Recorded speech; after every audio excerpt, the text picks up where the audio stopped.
Doe dat ook vooral. Gewoon hand opsteken en dan is Ansje er. Dat is Ansje. Dat is Ansje. Steek de hand op en die komt dan bij je en dan mag je de vraag stellen, maar wacht even tot de microfoon er is. Dat zijn niet hele lange handen, armen en handen ook niet. En dan krijg je, dan mag je de microfoon niet bezighouden. Dat doen wij zo. En als je een vraag wil stellen, vertel het even wie je bent. Ja. En als je wel graag een microfoon wil bezighouden en niet dan moet je aanmelden als president. Nou, we zien jullie zo. We gaan bijna beginnen.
Dames, jullie kunnen nog aan de tafel hoor. Je kan gewoon ingeschoven jullie aan de tafel. Dat is beter dan dat hoeft niet.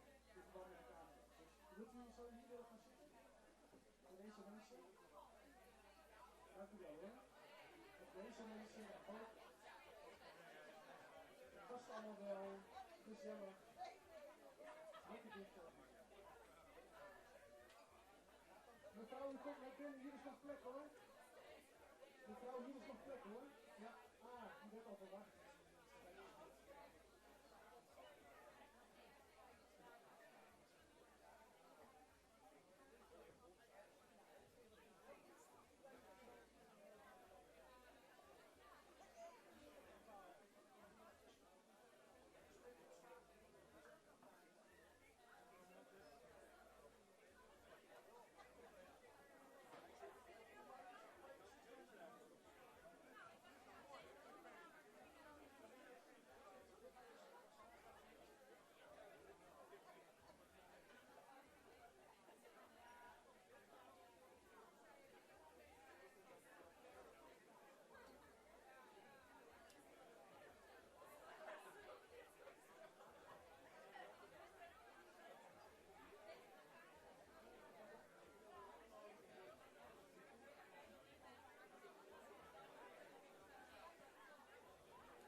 Jappie en Saskia, daar is nog plek, bij die tafel. Er kunnen nog 2 mensen zitten. Mevrouw met een mooie rode trui, weet u uw hand opsteken. Dan zie je, ja kijk, waar de hand is opgesteken, daar is nog plek hoor.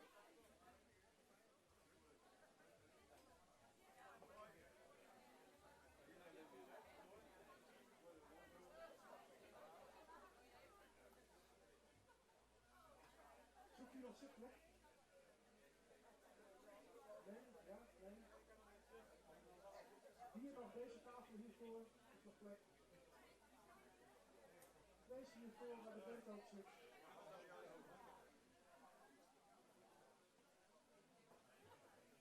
Ja meneer, die tafel hier, daar is nog wel plek. Naast die mevrouw met die zwarte trui. Hier. Ja? Dit is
hoor. Die is daar achterin.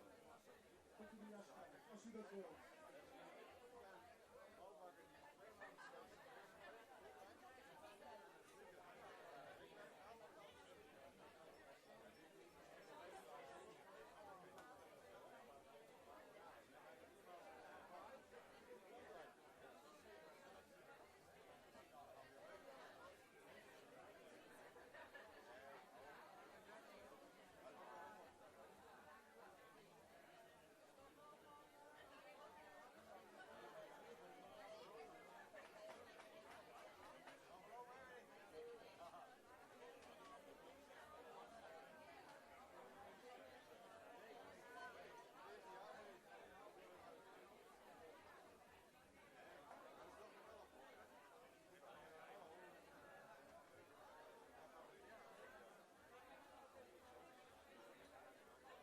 Dames en heren, waar is nog plek? Wilt u even de handen opsteken? We hebben nog twee hele leuke mensen. Waar is nog plek, dames en heren? Waar past nog iemand tussen? Ze zijn niet hier, ja, kijk, dat is een randje van die kant. Kijk eens aan. Ze zijn nog niet zo groot. Even omlopen, dan kunt u... Ja, even omlopen, kunt u uit het hoekje. Helemaal goed.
Zo, Facebook loopt. We gaan zo meteen beginnen. Eindelijk bedankt even voor die geduld. Nou, je merkt het wel als het begint.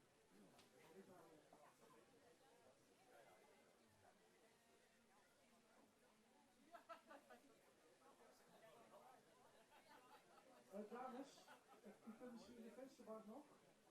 Zet lekker tussentjes. Gaat u er gerust, ja, daar is nog plek, kunt zo omlopen. Ja, eindelijk ben we live. Meestal al je welkom bij Iepen Up Live. Fantastisch, fijn dat je hem er binnen.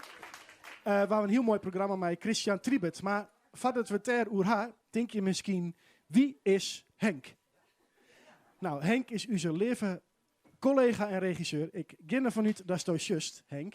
En Henk had het beetje regel met de Soenens.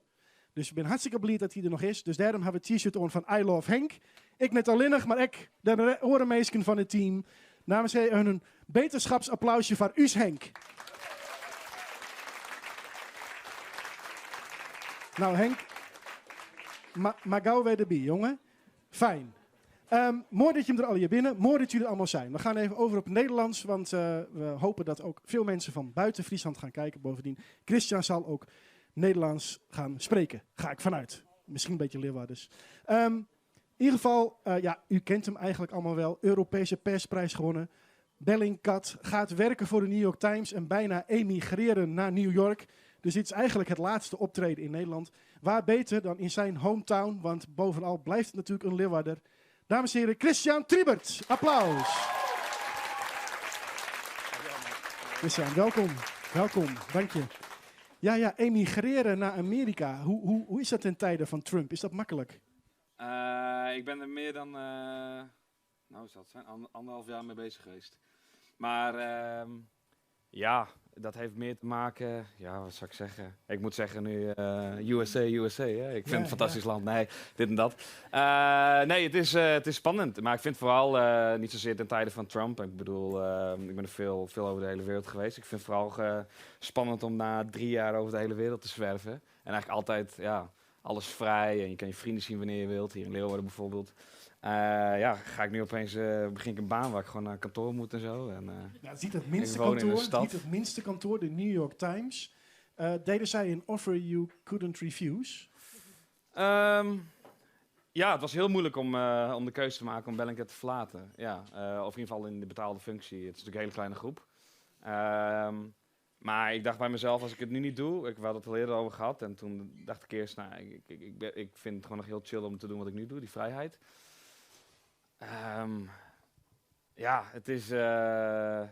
ik dacht, dan ben ik 35 straks of zo. En dan denk ik bij mezelf, jeetje, had ik dat maar gedaan. En ik wil nooit bij mezelf denken, van had ik maar iets... Ik kan beter spijt hebben van dingen die je niet hebt gedaan dan die je wel hebt gedaan. Dus ik dacht, ja, dat is wel heel vet, de New York Times. Ik bedoel, En Krant wou me niet betalen. Dus, nee, Leeuwarden Krant wou je niet hebben, hè? Nee, Nee. kan je nagaan, Leeuwarden Krant. New York Times nu, ja.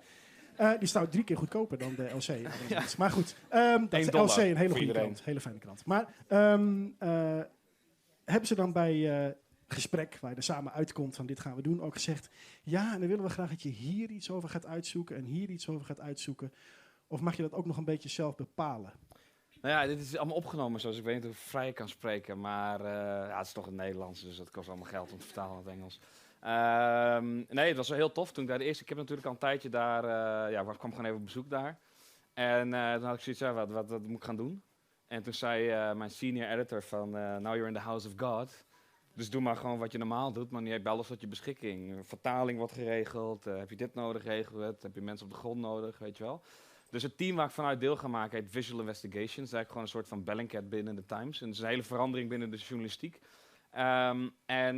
Natuurlijk, ja, we hebben heel veel vrijheid om alles te onderzoeken. Soms komen natuurlijk gewoon dingen in het nieuws en dan wordt er gezegd, nou, kunnen jullie hier misschien even naar kijken of er iets interessants is wat jullie kunnen uitzoeken.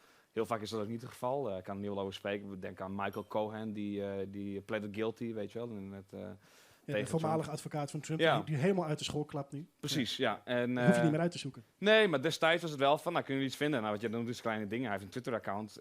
Zijn er misschien geolocaties aan zijn tweets verbonden, dat hij zegt dat hij misschien in New York is, maar ondertussen zat hij in Praag. Nou, dat zou natuurlijk wereldnieuws zijn. Nou, we hebben niks gevonden, doe je er verder ook niks mee. Nee.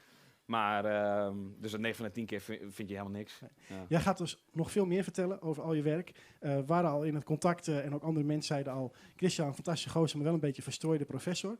Dus je had vlak voordat we begonnen per ongeluk je presentatie gedelete. Toch? Ja, klopt. Ja. Maar hij is weer hersteld. Hij is niet hersteld. Nee, ik heb gewoon maar snel wat bij elkaar nog. Ik denk heel leuk, weet je wel. Leeuwarden en zo. Ja. Ik kom natuurlijk uit Leeuwarden. En ik denk, nou, doe ik allemaal dingen daarvan bij en zo. Maar ja, dat was ik... Dit was vroeger, dacht ik, zie hier een oud docent zitten. Vroeger op het gymnasium hier, toen dachten mensen volgens mij altijd dat wij dat als smoes gebruikten. Ik was vandaag met de maat van ons, Olivier en Bob. En dan was het volgens mij dat mensen dachten dat we smoes gebruikten. Ja, dat is verwijderd en zo. Maar ja, soms gebeurt dat ook echt. Gebeurt het ook echt. Maar het wordt vast een fantastisch verhaal.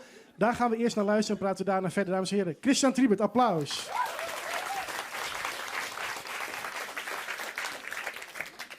Laat ik vooropstellen dat het voor mij wel gek is om hier te staan. Dus laat me vooral weten als er vragen tussendoor zijn of iets is onduidelijk. Of het is niets verlaan of zo. Laat het gewoon weten. Ik bedoel, Jacco zegt het beroemd en op dat ding stond het ook allemaal. Dus voor mij een beetje gek. Want vroeger toen ik hier in Leeuwarden uitging, had ik eigenlijk het gevoel van... dat is daarbij een beetje onzin. Maar toen, ik ben de jongste van 4. En ik heb een zus en 2 broers. En mijn broers waren altijd wel redelijk bekend, in ieder geval voor mijn gevoel in Leeuwarden. Want dan ging je uit en dan was dat is het broertje van Triebert, weet je wel. En dan als er wat mot was in de stad of zo, weet je wel. Of mensen waren vervelend, was het ook altijd allemaal lui. Nee, dat is het broertje van Triebert, een goede vent en zo. Dus dat is... daarom is het ook heel gek dat je hier nu staat. Ik reis natuurlijk de hele wereld rond, maar ja, in je thuisstad is toch wel even leuk. Maar goed, wat ik eigenlijk wil doen, ik zal niet lang te vervelen, maar we hebben wel even gewacht.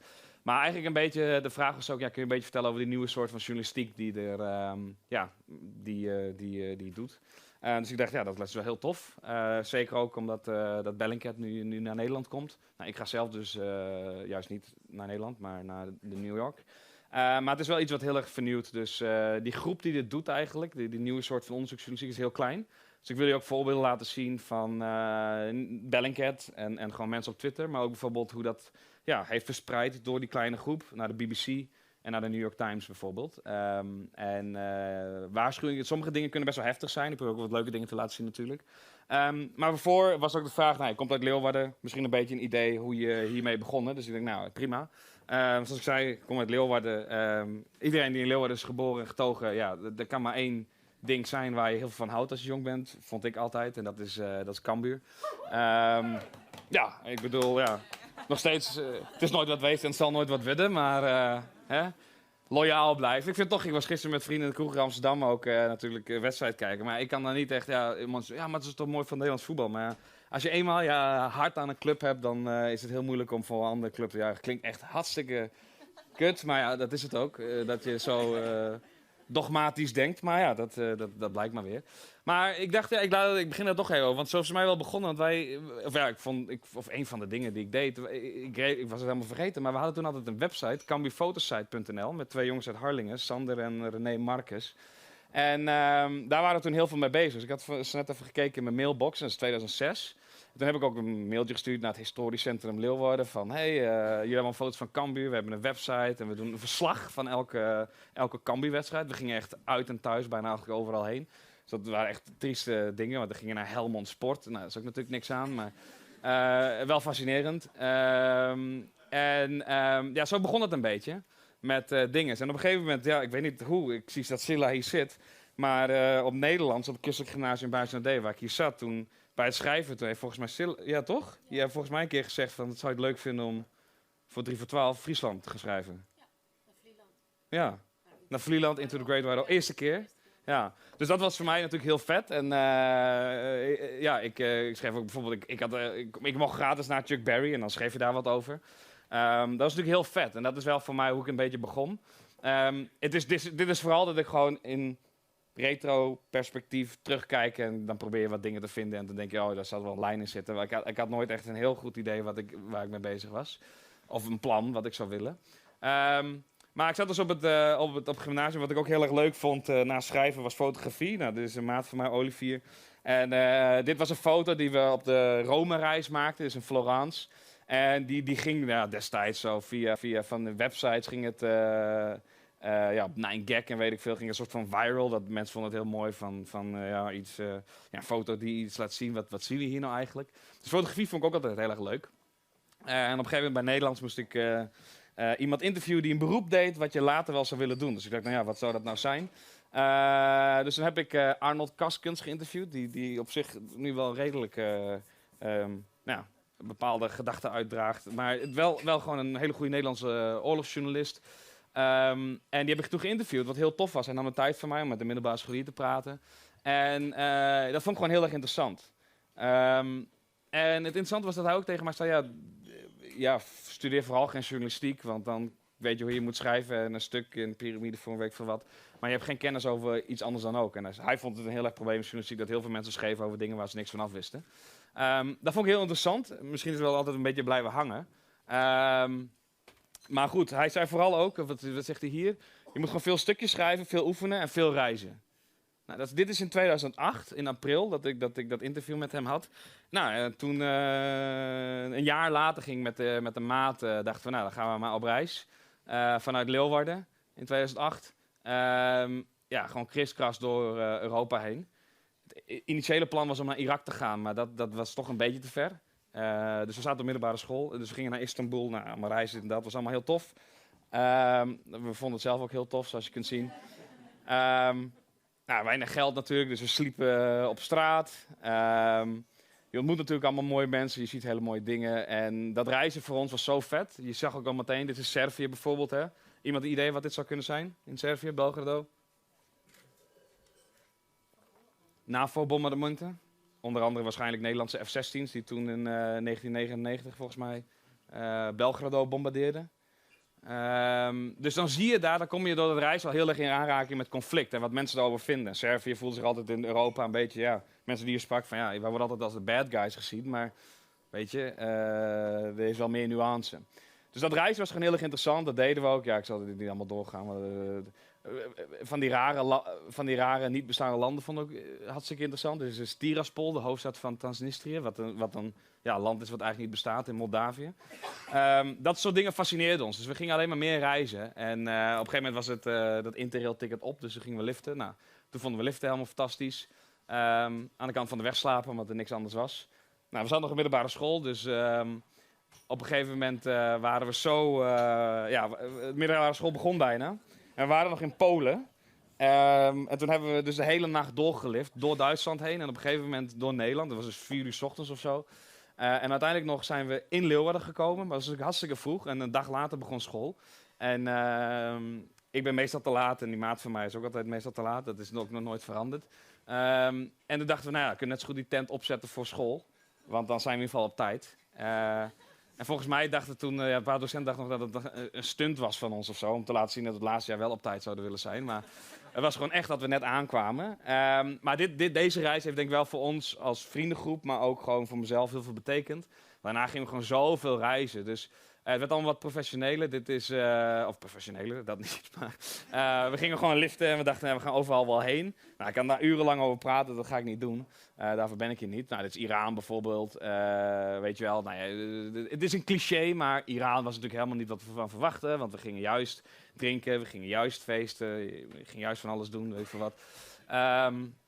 In een land wat natuurlijk, zeker in 2009, weet je wat, toen wij in middelbare school zaten, juist op NOS, de headlines, grote demonstraties daar tegen de regering. En een beetje uit het idee daarheen gingen van, we willen gewoon zelf ervaren hoe het is, weet je wel. We horen wel van alles erover, maar hoe gaan onze leeftijdsgenoten, wat doen ze daar eigenlijk? Ja, die drinken ook gewoon lekker en wat jongere mensen doen. Binnenshuis, absoluut. Nou, toen ging ik studeren in Groningen, wat voor mij wel heel goed was, want ik deed een studie internationale betrekkingen. En later filosofie, wat ik gewoon heel erg leuk vond. Dus het is makkelijk om je te focussen op studie. Dus dat was mijn studentenkamer met alle reizen die we deden en weet ik veel wat. Nog veel meer reizen wat we deden door de Caucasus, door Afrika. We hebben gelift van Groningen naar Kaapstad, wat heel tof was. Nou goed, dat zal ik wil gewoon even, ja, ik vind zelf ook wel leuk om er doorheen te gaan. Maar ik zal dat in het gebrek van tijd maar even niet doen. Je merkt gewoon heel veel mensen die je meenemen, weet je. Dat is gewoon fucking vet. Maar ik merkte daarin steeds wel meer dat ik heel vet vond om die fotografie meer te blijven doen. Dus dit zijn bijvoorbeeld, dit is Afghanistan. Portretfotografie op straat vond ik gewoon heel erg tof. Het is niet zo dat je dit soort dingen echt nou kan verkopen. Dat zet je dan op een database en dan krijg je 5 cent per verkochte foto. Nou ja, dat schiet ook niet op, maar als student was het best wel fijn. Dus in Iran bijvoorbeeld, in Karachay-Cherkessië, een republiek in Rusland. En op een gegeven moment ook meer naar die oorlogsgebieden. Dus dit is in 2012 in Syrië. Nou, ik was al eerder in Syrië geweest en nu was de oorlog begonnen. En ik had nog steeds wel dat, ja, misschien wil ik wel oorlogsjournalist worden. Dus ja, Arnold Karskens had gezegd, ga gewoon doen. Dus ik denk, nou, ik ga gewoon naar Syrië. Het is niet, die foto wordt heel veel gebruikt, die kon je ook heel veel vaak verkopen. Maar stukken kwijt, dat werd heel lastig. Dus mijn eerste publicatie van de Syrië was voor Checks and Balances, wat niemand kent, want dat is het studiemagazine van mijn studie in Groningen. Dus waarom zou je het überhaupt kennen? Maar stond wel op de voorkant, dus dat was wel wat. En toen dacht ik, oké, op reis ben ik heel veel bezig met mensen om me heen vragen, wat houdt ze bezig en ze fotograferen. Maar toen werd ik heel erg geïnspireerd door dat Humans of New York. En toen begon ik Humans of Groningen, dat is natuurlijk gewoon hartstikke rip-off, maar wel heel erg leuk om te doen. Om gewoon mensen te interviewen in Groningen en hun vragen te stellen en ze te portretteren. En zo kwam ik eigenlijk terecht bij de studentenkant. Nou, dit is voor mensen die ooit eens in Groningen zijn geweest, dan kennen jullie deze man misschien wel. Hetzelfde idee, weet je wel. Gewoon mensen interviewen, fotograferen. Via de studentenkant, wat er vaak wel een beetje vulgair was en weet ik veel wat, kwam ik bij de iets professionele universiteitskant. Nou, die hebben toen ook ik ben toen naar Oekraïne geweest tijdens de protesten daar. Dat werd ook gewoon allemaal, hier kreeg ik goed betaald voor een student, stukken te schrijven. Dus toen wist ik nog steeds niet wat ik zou willen doen na mijn studie, maar journalistiek was wel vet. Dus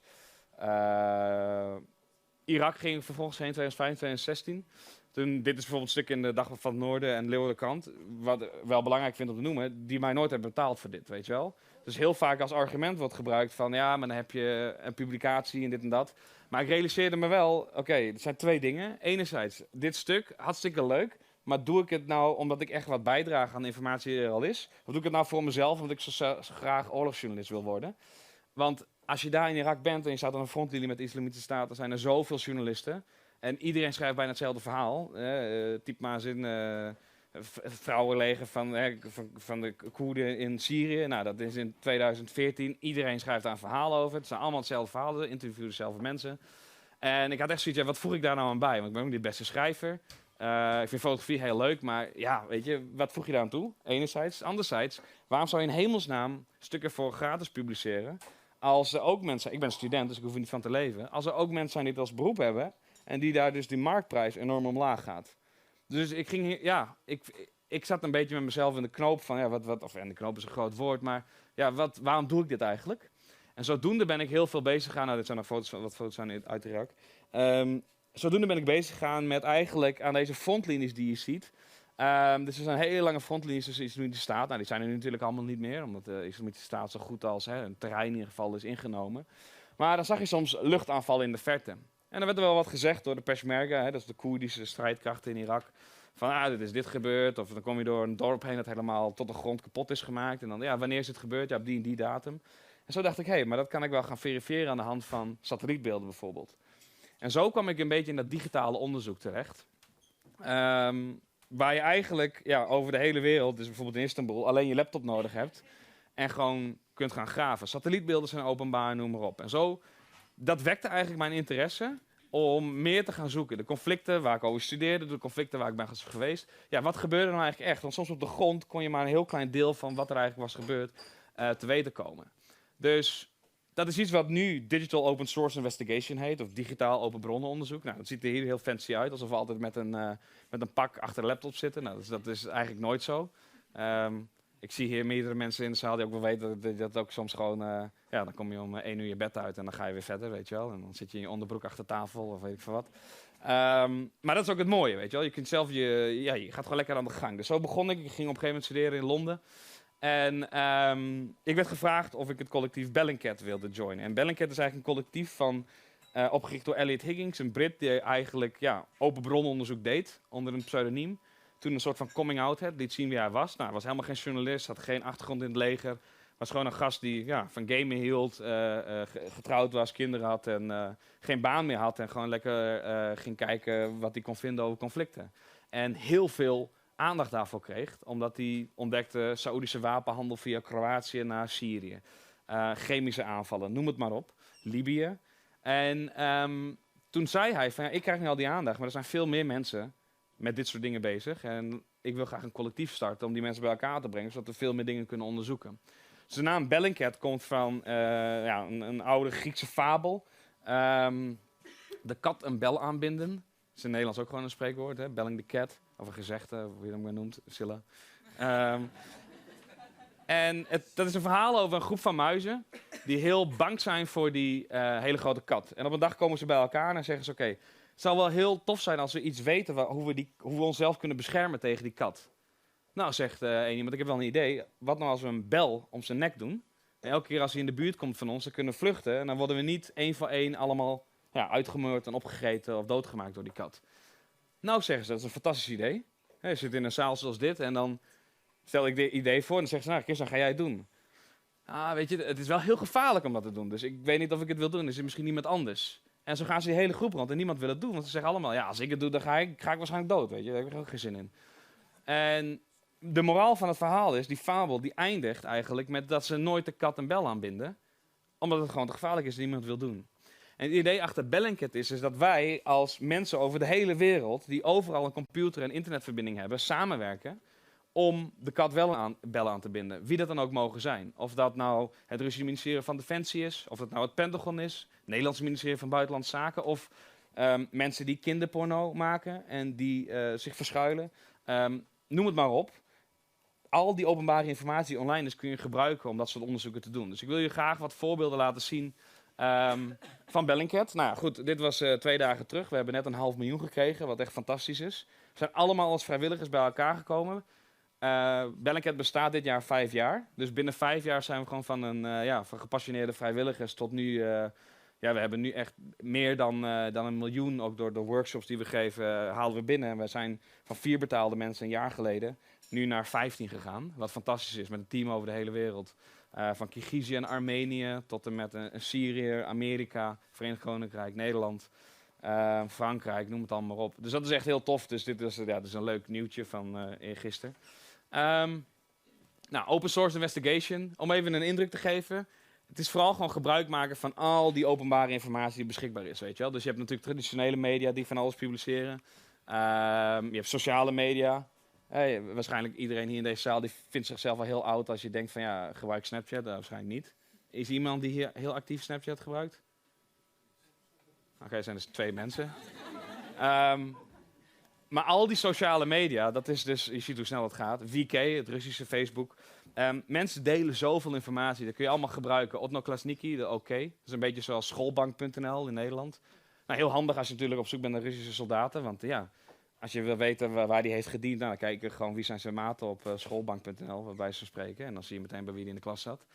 Heel handig. Nou, en ook wat bijna revolutionair is het gebruik van satellietbeelden. Dus 10 jaar geleden waren er bijna geen publieke satellietbeelden beschikbaar. Nu is dat ontzettend veel. Dat is gewoon echt ongelooflijk wat je daarmee kan doen. Daar zal ik wat voorbeelden van laten zien. Nou, heb je nog heel veel andere informatie zoals flight trackers, marine traffic, noem het allemaal maar op. Maar om een voorbeeld te geven van hoeveel publieke informatie er is, even een niet zo serieus voorbeeld. Dit is een, maakt niet uit van wat voor land, maar van een land, of nou, het is een Russische marinier, of niet marinier, noem je dat, een matroos. Staat op een militair schip. Nou, waarom kijken we naar deze foto? Rusland is militair betrokken in Syrië op uitnodiging van de regering Assad. En als je wilt weten als onderzoeksjournalist of als onderzoeker wat Rusland verscheept qua wapens, weet je wat, dat kan een goede vraag zijn, zelfs voor Nederland zijn. In Mali bijvoorbeeld, is Nederland wel eerlijk over alle wapens die ze daar gebruiken, de inzet. Ja, dan is het niet dat je naar de Russische consulaat gaat en zegt, hey, geef me eens een papiertje van wat jullie allemaal naar Syrië sturen. Dus je moet creatief gaan denken hoe je daar dan achter kan komen. En één manier is om te kijken wie zit er op die boten die dat verschepen. En misschien maken zij wel selfies waarop je staat. Een helikopter op de achtergrond of een krat met wapens. Nou, dat is hier helemaal niet het geval, daarom laat ik hem ook niet zien. Hij heeft gewoon een mooie foto, omdat hij door een mooie stad heen vaart. Nou, als je bedenkt van Rusland die iets stuurt naar Syrië per schip, wat denk je dat de stad hier op de achtergrond zou kunnen zijn? Istanbul, dat klopt inderdaad. Hè? Als in het noorden, als Rusland helemaal vanuit het noorden moet doen, dan moeten ze helemaal door het kanaal heen, helemaal om Scandinavië heen, voordat ze überhaupt in de Middellandse Zee zijn. Als ze via de Zwarte Zeevloot gaan, dan kunnen ze heel makkelijk door Istanbul gaan. En dan zijn ze zo in de Middellandse Zee en zo in Syrië. Het punt is dat dit zo'n nauwe zeestraat is in Istanbul, dat er heel veel hobbyisten zijn, net zoals je die hier bij de vliegbasis Leeuwarden hebt, die alles fotograferen wat landt en vertrekt. Ik bedoel, ik vond vroeger heel vet om naar die openluchtmachtdagen te gaan. Dan maak je foto's van dingen. We hebben echt mensen met zulke camera's zoals dit. Nou ja, nog groter denk ik. En die fotograferen alles. Dus je kunt niet echt geheim houden. Als je hier in een vliegtuig landt, dan is er waarschijnlijk wel iemand die het weet. En dit zijn de schipspotters. Hier zien we dus hoe datzelfde militaire schip door de straat van Bosporus vaart in Istanbul. Maar dat is niet alles. We zien ook dat er iemand op het schip staat. En dit is zulke high definition footage dat als we inzoomen, dan zien we dat het precies het moment is dat hij die foto laat nemen. En wat dus een bizar voorbeeld is, er is zoveel publieke informatie beschikbaar vandaag de dag, van compleet verschillende bronnen. Dit is van zijn eigen WeContactje profiel, zo van Russische Facebook. Dit is van een schipspotter, Alper Beuler, in Istanbul. Die wisten van elkaar natuurlijk niet dat ze elkaar, ja, dat het hetzelfde moment zou laten zien. Dus dit is helemaal niet iets bijzonders, maar je kan denken als je hier door de stad loopt, dat er waarschijnlijk hetzelfde gebeurt. Ja, Leeuwarden is natuurlijk niet zo toeristisch, maar ja, culturele hoofdstad, weet ik voor wat ze ongetwijfeld veel mensen foto's hebben gemaakt. Er zijn publieke webcams. Als je een heel gekleurd, bijvoorbeeld een geel jasje draagt, dan valt het natuurlijk heel erg op een webcam. En dit laat niets bijzonders zien. Maar wat je kunt voorstellen als er wel wat groots gebeurt, zoals bijvoorbeeld de ramp met MH17 of een executie, dan kun je al die verschillende bronnen van informatie proberen te vinden om te kijken, hey, wat is er nou echt gebeurd? Kunnen we een beter zicht krijgen op wat er is gebeurd? En soms zijn verificatietechnieken heel erg makkelijk. Dus ik wil je gewoon even wat korte dingen laten zien, gewoon omdat het ook vooral grappig is. Iedereen is er toch een beetje aan het drinken. Dit is een Amerikaanse senator die, wat hem betreft, bewijs laat zien dat Rusland militair betrokken is in het conflict in Syrië. Nou, laten we even kijken wat hij als bewijs presenteert.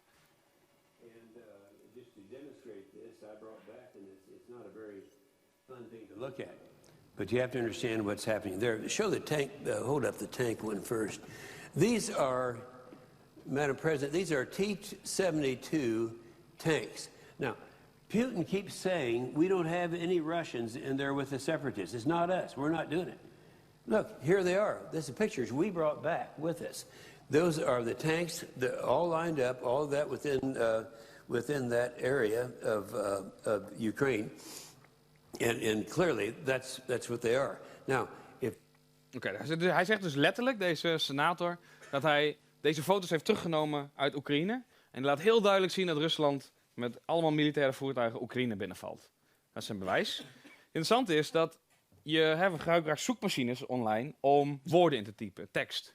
Zoals sommigen van jullie misschien ook wel weten, kun je zoekmachines ook gebruiken. Niet alleen Google, maar ook het Russische Google, Yandex bijvoorbeeld, om op afbeeldingen te zoeken.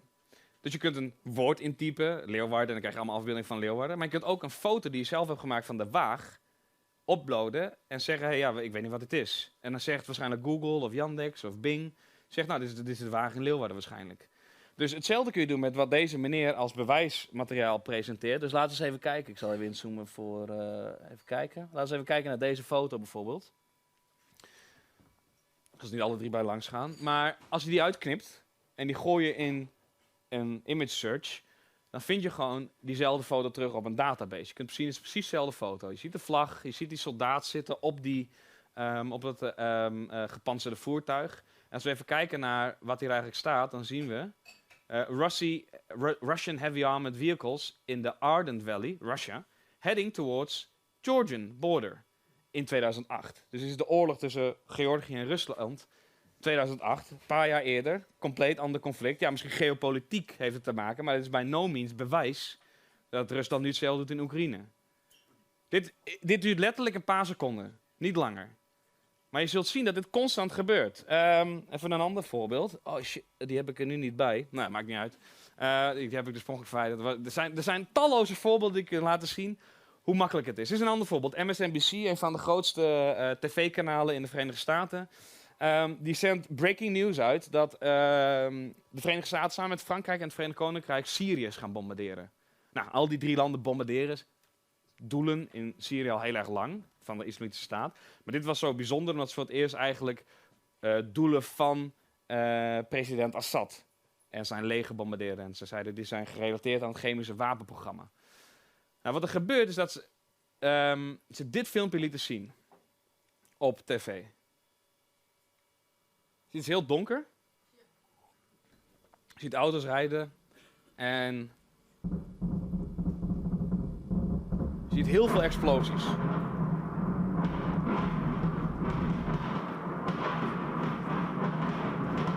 Nou, dit is een filmpje, dus het is geen, hoe noem je dat? Geen afbeelding. Maar wat je wel kunt doen is natuurlijk een screenshot nemen van zo'n video en die ook weer erin gooien. En dit werd dus uitgezonden als breaking news. En als je die googelt, dan vind je de exacte video. Je kunt precies zien, hè? Je kunt alle raampjes stellen als je wilt. Hier bijvoorbeeld, kijk hier maar eens, 1, 2, 3. En dan hier 5 met eentje erboven. Nou, dat zien we hier. En voor mensen die Cyrillisch lezen, Luhansk. En dit is upgeload in, wat is het? 2015. Februari 2015. Dus opnieuw heb je een enorm tv-kanaal die breaking news laat zien dat Syrië wordt gebombardeerd door de VS. Maar die laat gewoon een filmpje zien wat een heel ander conflict is. En gewoon van een heel ander jaar.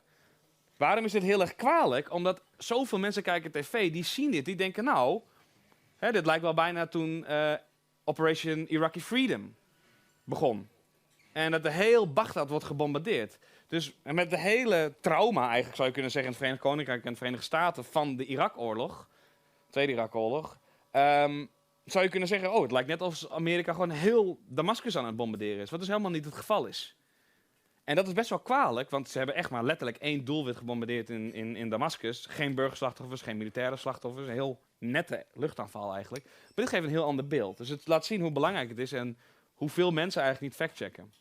Nou, ik wil even een grappige laten zien. Dit kennen jullie misschien ook wel, omdat het gerelateerd is aan Nederland. Nederland had een paar maanden terug een persconferentie dat ze zeiden, we hebben een Russische cyberaanval of een hacking attempt ontmanteld op OPCW. Een organisatie die eigenlijk die als doel heeft om het gebruik van chemische wapens te verkleinen of te verminderen.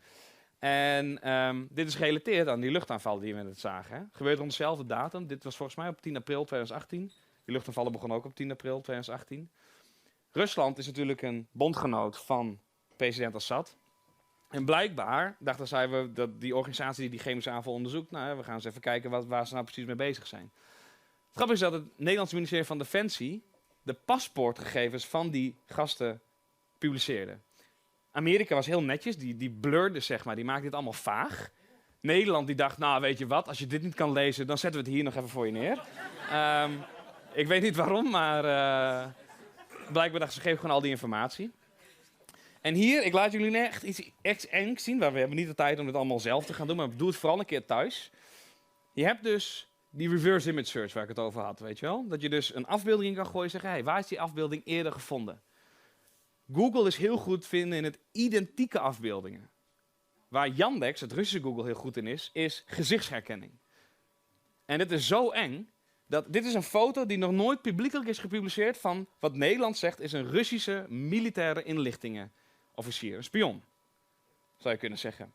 En als je die in een reverse image search gooit, dan krijg je aardig wat gezichten. Je ziet, het is niet de afbeelding die gelijkt, want het zijn niet een gele achtergrond met een gas. Het kijkt echt naar de structuur van het hoofd. En de proporties tussen ogen en neus. Nou,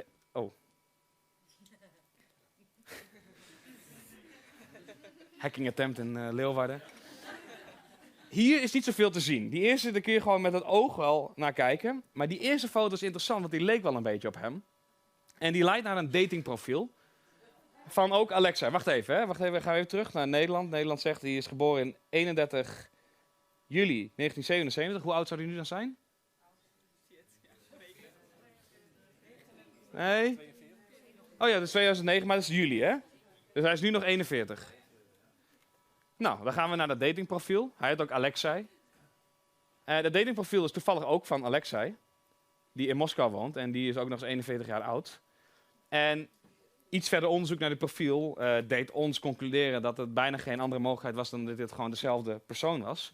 Een beetje sneu, want hij heeft nog nooit gifts received. Hij heeft nog nooit cadeautjes gekregen op zijn datingwebsite. Maar dit is echt krankzinnig eng. En doe het vooral eens met jezelf. Ik heb het gedaan met een familielid en dat was live. Dus ik heb een foto van haar gemaakt. Die heb ik naar mijn MacBook gestuurd. Heb ik hem hier geüpload. En het was meteen het eerste resultaat. Was gewoon de naam van mijn zus. Dat is doodeng. Het was gewoon een live foto. Iets wat nog nooit online heeft staan. Want die foto is net genomen. Het is echt eng. Je kunt je voorstellen. Dit is publiekelijk. Hè? Dus je kunt voorstellen wat voor mogelijkheden er zijn voor regeringen. Denk aan China. Waar een heel systeem is gebouwd op dit soort dingen. Nog een klein voorbeeld. Stel je voor je wilt verifiëren waar deze foto is genomen. Dat is iets wat we geolocatie noemen.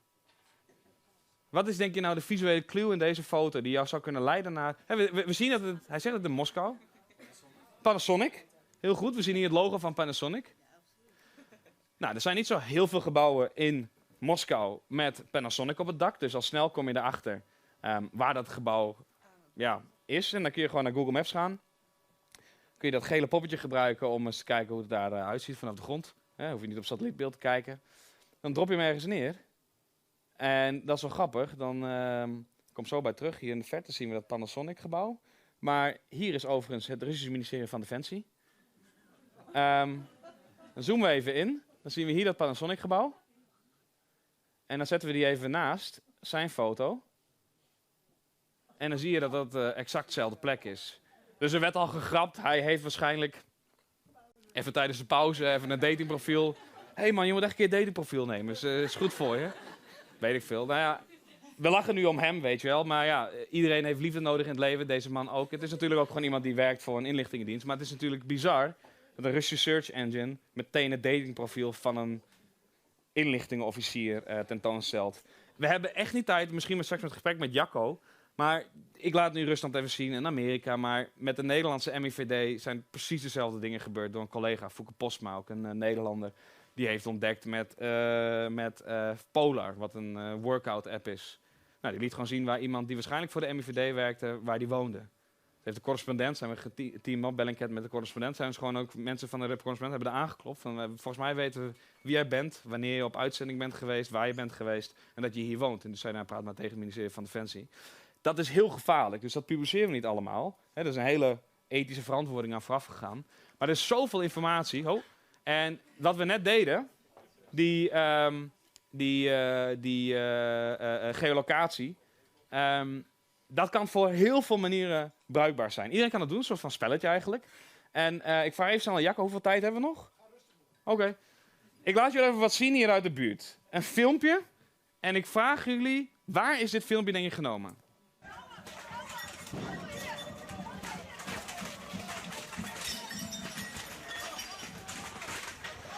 Details zijn belangrijk. Deze jongen denkt, nou, ik ga nu maar even weg. Hij heeft nog een biertje in zijn hand. Hij denkt, nou, die weet je wat? Die zet ik even neer. En hij gaat verder met filmen. Waarschijnlijk gaan nu mensen wel herkennen. Ja, dat klopt. Die zus in Groningen. Hoe kwam ik dit filmpje tegen? Via studiegenoten in Londen. En het werd gedeeld met de volgende teksten. They come as pagan beggars from countries that have already failed following that Muslim cult, bla bla bla. Dit is een German beer garden voor Oktoberfest in Nederland. Muslim males aggressively imposing Sharia law onto residents and tourists. This is what Muslim refugees will do here to start with. This is what Obama is pushing on us. This is a nice little town in Belgium. Until Muslims, refugees arrive. This is happening in all over Europe right now. Nou, het mooie is dat zij allemaal de foto van Wouter Kriens delen. Dat gewoon een gast is die inderdaad dat biertje vasthoudt. Die in Groningen zit. Die gewoon een filmpje maakt. En als je daar meer wat googelt. Dit waren voetbalsupporters van Olympique Marseille volgens mij. Of Lyon. Die gewoon even de baas waren in Groningen. Tegen supporters van FC Groningen. En ik zei dat dus onder een paar van die posts. En toen zei ze tegen mij, ja, bewijs het maar. Ik denk, nou, kom op zeg. Ik bedoel, ik heb in Groningen gestudeerd. Dus wat je doet, je typt gewoon Groningen. Precies hetzelfde als met die spion, weet je wel. En je gaat naar de grote markt. Je dropt dat poppetje weer neer. Ik zei tegen hun, doe maar gewoon dezelfde stappen. Want dan, je hoeft mij echt niet te geloven, hoor. Ik bedoel, je kan het zelf doen. Dus dan ga je naar de grote markt. Nou, hartstikke mooi. Groningen is helemaal gemodelleerd in 3D. Leeuwarden nu ook. Ik weet niet of het te maken heeft met de culturele hoofdstad. Vast. Het is in ieder geval heel tof. Nou, dan kun je hier al die gebouwen zien. Maar je kunt ook inzoomen. Hè? En dan heb je gewoon... krijg je het beeld vanaf de grond. En als je dat dan met elkaar vergelijkt... dan zie je dat dit gebouw bijvoorbeeld, weet je wel... en dit gebouw, nou, dat zie je ook gewoon op Google Street View terug. En dan kunnen mensen er eigenlijk niet omheen om te zeggen... nou, dit is inderdaad in Nederland. En dat is de kracht van dit onderzoek, weet je wel. Bellingcat, al die hele serieuze onderzoeken... je hoeft ons niet te geloven. Heel veel mensen zeggen, ja, nee, dat geloof ik niet. Ja, prima, neem dezelfde stappen maar... en dan ben je waarschijnlijk met ons eens dat het dezelfde plek is. Want, en het mooie was, als je hier googelt... nou, dan kun je gewoon zien... Marseille hooligans run riot in Dutch city of Groningen... prior to European League clash. En mensen hebben de headline erbij... en dit filmpje laat dus gewoon voetbalsupporters zien. Heeft niks te maken met wat er werd gezegd. Dus dat is heel interessant hoe verificatie kan gaan werken. Ik heb nog veel meer voorbeelden. We hebben lang niet tijd voor wat ik allemaal in mijn hoofd had. In mijn hoofd denk ik altijd dat er veel meer tijd in de dag zit dan er eigenlijk is. Dat dacht ik vroeger op school ook al. Maar dit is wel een leuk voorbeeld.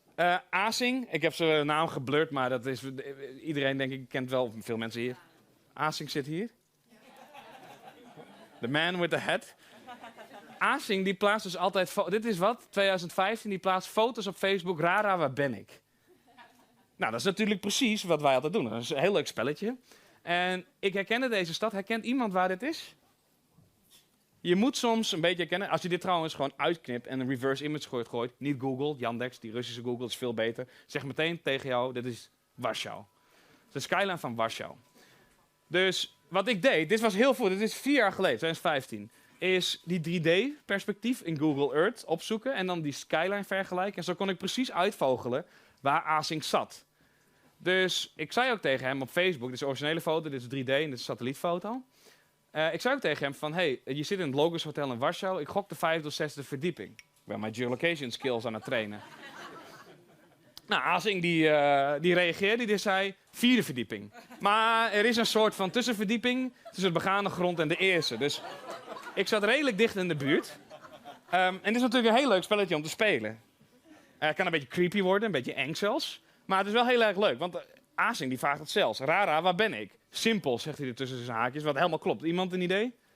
Londen. Heel erg makkelijk. Nou, dat kun je gewoon precies naast elkaar vinden. Asing's foto en hieronder Google Street View. Nou, kun je alles gaan vergelijken, alle details. En dan is iedereen over eens. Ja, dat is inderdaad Londen. Soms is het wat moeilijker. Rara, waar ben ik? Ook van Asing trouwens. Iemand een idee? Ja, precies. Ik bedoel, er zijn maar weinig plekken in Nederland waar het zo triest uitziet als in de Flevopolder. En volgens mij, ik weet niet meer of het klopt, dat zou iemand mij moeten factchecken, maar volgens mij had Azing daarvoor ook gezegd, of daarna dat hij in Amsterdam was geweest of zo. Dus dan ga je kijken en je ziet hier gewoon een stukje water. En op het satellietbeeld kun je dat gewoon heel makkelijk terugvinden naast de spoorlijn. Dus dan kun je zelfs, het is hier een beetje moeilijk zien op het scherm, maar die 3 boompjes die hier staan, zo heel triest, die kun je zelfs terugvinden op het satellietbeeld. En het zand hier en de curve, hoe noem je dat, de bocht in het water. Dus dat is een heel leuk trucje. Nou, op een familie-app gebeurt hetzelfde. Dit is mijn zus, raad de stad. Nou ja, Makkie, weet je wel, dit is bij Haarlem in de buurt. Dan kan je alles gaan vergelijken wat je vanuit de lucht ziet, hoe je dat op Google Maps ziet. Soms is het weer wat moeilijker. Dit is mijn broer die dacht, nou ja, ik ga even lollig doen. Waar ben ik? Iemand een idee? Nou, dit was op een vrijdagavond om, hoe laat is het? 9:12. En ik weet wel dat hij destijds, dan ging hij wel eens even een snackje halen. En ik had wat inside information van mijn andere broer. Warempel, hè, als je gaat kijken naar een bepaalde fastfoodketen in Gautum, dan zie je dus zelfs, dit is Google Street View, dat zelfs de bosjes kun je gewoon helemaal met elkaar vergelijken en exacte locatie uitvolgen, dat hij dus in de McDrive staat te wachten. Je kunt het zelfs nog gaan vergelijken met satellietbeeld, dus de exacte plek waar die stond. Nou, dit zijn natuurlijk hele leuke dingetjes om te doen, maar je kunt het ook met veel serieuzere zaken doen. En Jacco, als jij zegt de hele tijd ga maar door, dan zit ik hier om 12 uur nog, dus ik ga even een keuze maken. Vinden jullie het interessant zover? Oké, mooi. Dit is iets wat Bellingcat heel erg bekend mee is geworden. En we hebben trouwens nu ook een hele leuke quiz online, quiztime, waar we dit dus dagelijks doen op een vrolijke manier. Dus mocht je dat willen doen. Het vette is dat die gemeenschap zo klein is, dat heel veel mensen die er nu bij betrokken zijn geraakt, die opeens met de BBC samenwerken, of met de New York Times, of met Bellingcat enzovoort. En we zijn ook nog een ander account gezet, Open Source Leads, waar serieuzere zaken, waar we gewoon, wij komen niet aan toe. En mensen zeggen, nou, help ons maar, prima. En ik wil je eigenlijk even een video laten zien die heel mooi laat zien hoe dit soort technieken, die waren bij Bellingcat, MA17, dat onderzoek jullie misschien kennen. Ik kan daar even over praten als mensen dat zouden willen. Hoeft niet per se. Maar ik wil je eigenlijk een video laten zien die heel mooi die technieken laat zien. En laat zien hoe dit eigenlijk van een internetgemeenschap naar heel veel andere gemeenschappen gaat. Dus denk aan media, ikzelf en een maat van mij met wie ik studeerde in Londen, Oliom. Die werkt nu voor de BBC. Ik ga naar de New York Times om dit soort dingen te doen. Het internationaal strafhof in Den Haag, als ook Europol, gebruiken dit soort technieken nu ook. Om bijvoorbeeld mensen die kinderporno maken, kinderen misbruiken, op te sporen. Stop Child Abuse, een heel mooie campagne. Mooi. Het is in ieder geval heel mooi om te zien dat het succes heeft. Het internationaal strafhof in Den Haag, die gebaseerd op een sociale media video een arrestatiebevel heeft uitgevaardigd. Dat is bizar. Moet je je voorstellen, de meeste van vandaag de dag de misdaden worden vaak, of vermeende misdaden, worden vastgelegd, soms zelfs door de mensen zelf. Hè? Ze zijn zo trots dat ze iemand martelen, zo trots dat ze iemand doodschieten, dat ze het filmen en op sociale media zetten. En dat soort informatie, denk aan Gaza, denk aan Libië, denk aan Myanmar, Jemen, Syrië, noem het allemaal maar op. Dat is informatie, als een strafhof dat gaat gebruiken, dat is een enorme brok aan bewijsmateriaal, potentieel bewijsmateriaal, die mensen verantwoordelijk kunt houden voor hun daden. Ook politie in Nederland is heel erg geïnteresseerd in de methode natuurlijk, dit soort dingen, passen het al toe. Dat zeggen ze publiekelijk in media, ook natuurlijk naar aanleiding van het Bellingcat-onderzoek naar MH17. Dus met het zicht op de tijd wil ik jullie 1 voorbeeld laten zien, wat best wel heftig is, maar heel goed laat zien wat voor methoden er aan te pas komen. Ik heb zelf maar een kleine rol hier gehad, maar nogmaals, die gemeenschap is heel klein. En ik zet hem een paar keer even stop. En het laat zien hoe 2 vrouwen en 2 kinderen worden geëxecuteerd in Kameroen.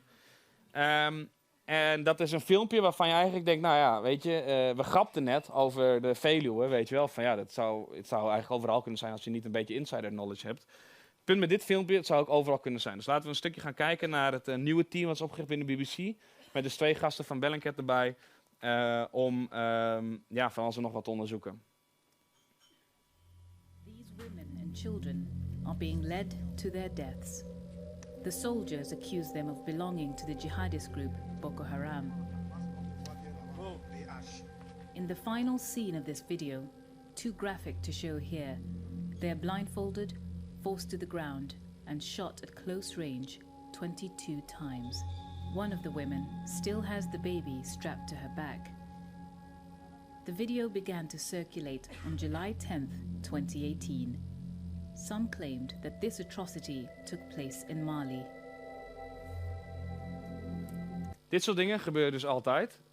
Denk aan dat video van Groningen. Precies hetzelfde concept. Iets gaat viral op sociale media. En mensen maken allemaal claims over wat het nou zou laten zien. Mensen zeggen, ja, kom op, dit is helemaal niet in Kameroen. Het is alleen maar mensen die Kameroen slecht willen laten lijken. Het is in Mali. Nou, hier nog iemand anders, gewoon iemand op Facebook. Maar niet alleen, ook regeringsofficials doen hetzelfde. Where government soldiers have been fighting Boko Haram since 2014. The government of Cameroon initially dismissed the video as fake news. Nogmaals, een goed punt. Het maakt niet uit welke vaak regeringsofficials zijn. Heel vaak is het gewoon, alles wordt afgedaan. Nee, dat is toch niet waar. Als je het maar vaak genoeg herhaalt, gaan mensen het ook geloven. Hij zegt, nee, dit is helemaal niet, is currently going around. Nothing but unfortunate attempt to distort actual facts.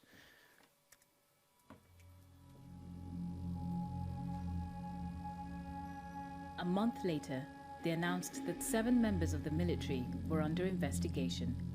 But there has still been no official admission that these killings were carried out on Cameroonian soil by government soldiers, and there is still no guarantee that anyone will be held to account.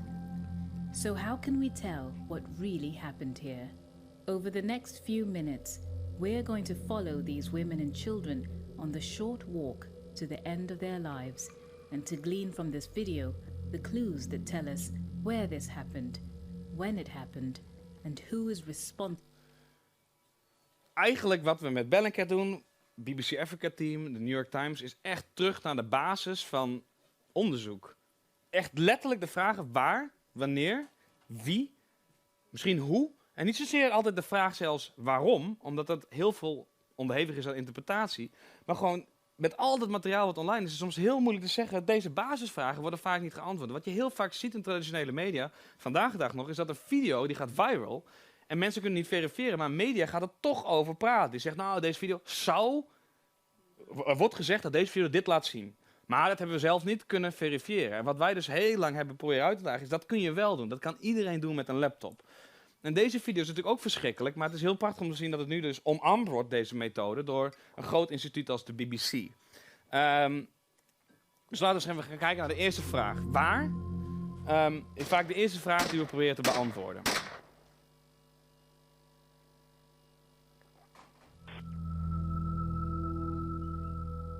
This looks like the kind of dusty, anonymous track that could be anywhere in the Sahel. But the first 40 seconds of the film capture a mountain range with a distinctive profile. We spent hours trying to match this range. Wat is goed om te noemen, dit is de BBC-productie. We spent hours, zegt de voice-over. Maar dit is dus ontstaan in een gemeenschap online van allemaal mensen, behalve maat van mij, Oljom, bij de BBC, die gewoon dachten, ja, wij willen gewoon bijdragen aan het oplossen hiervan.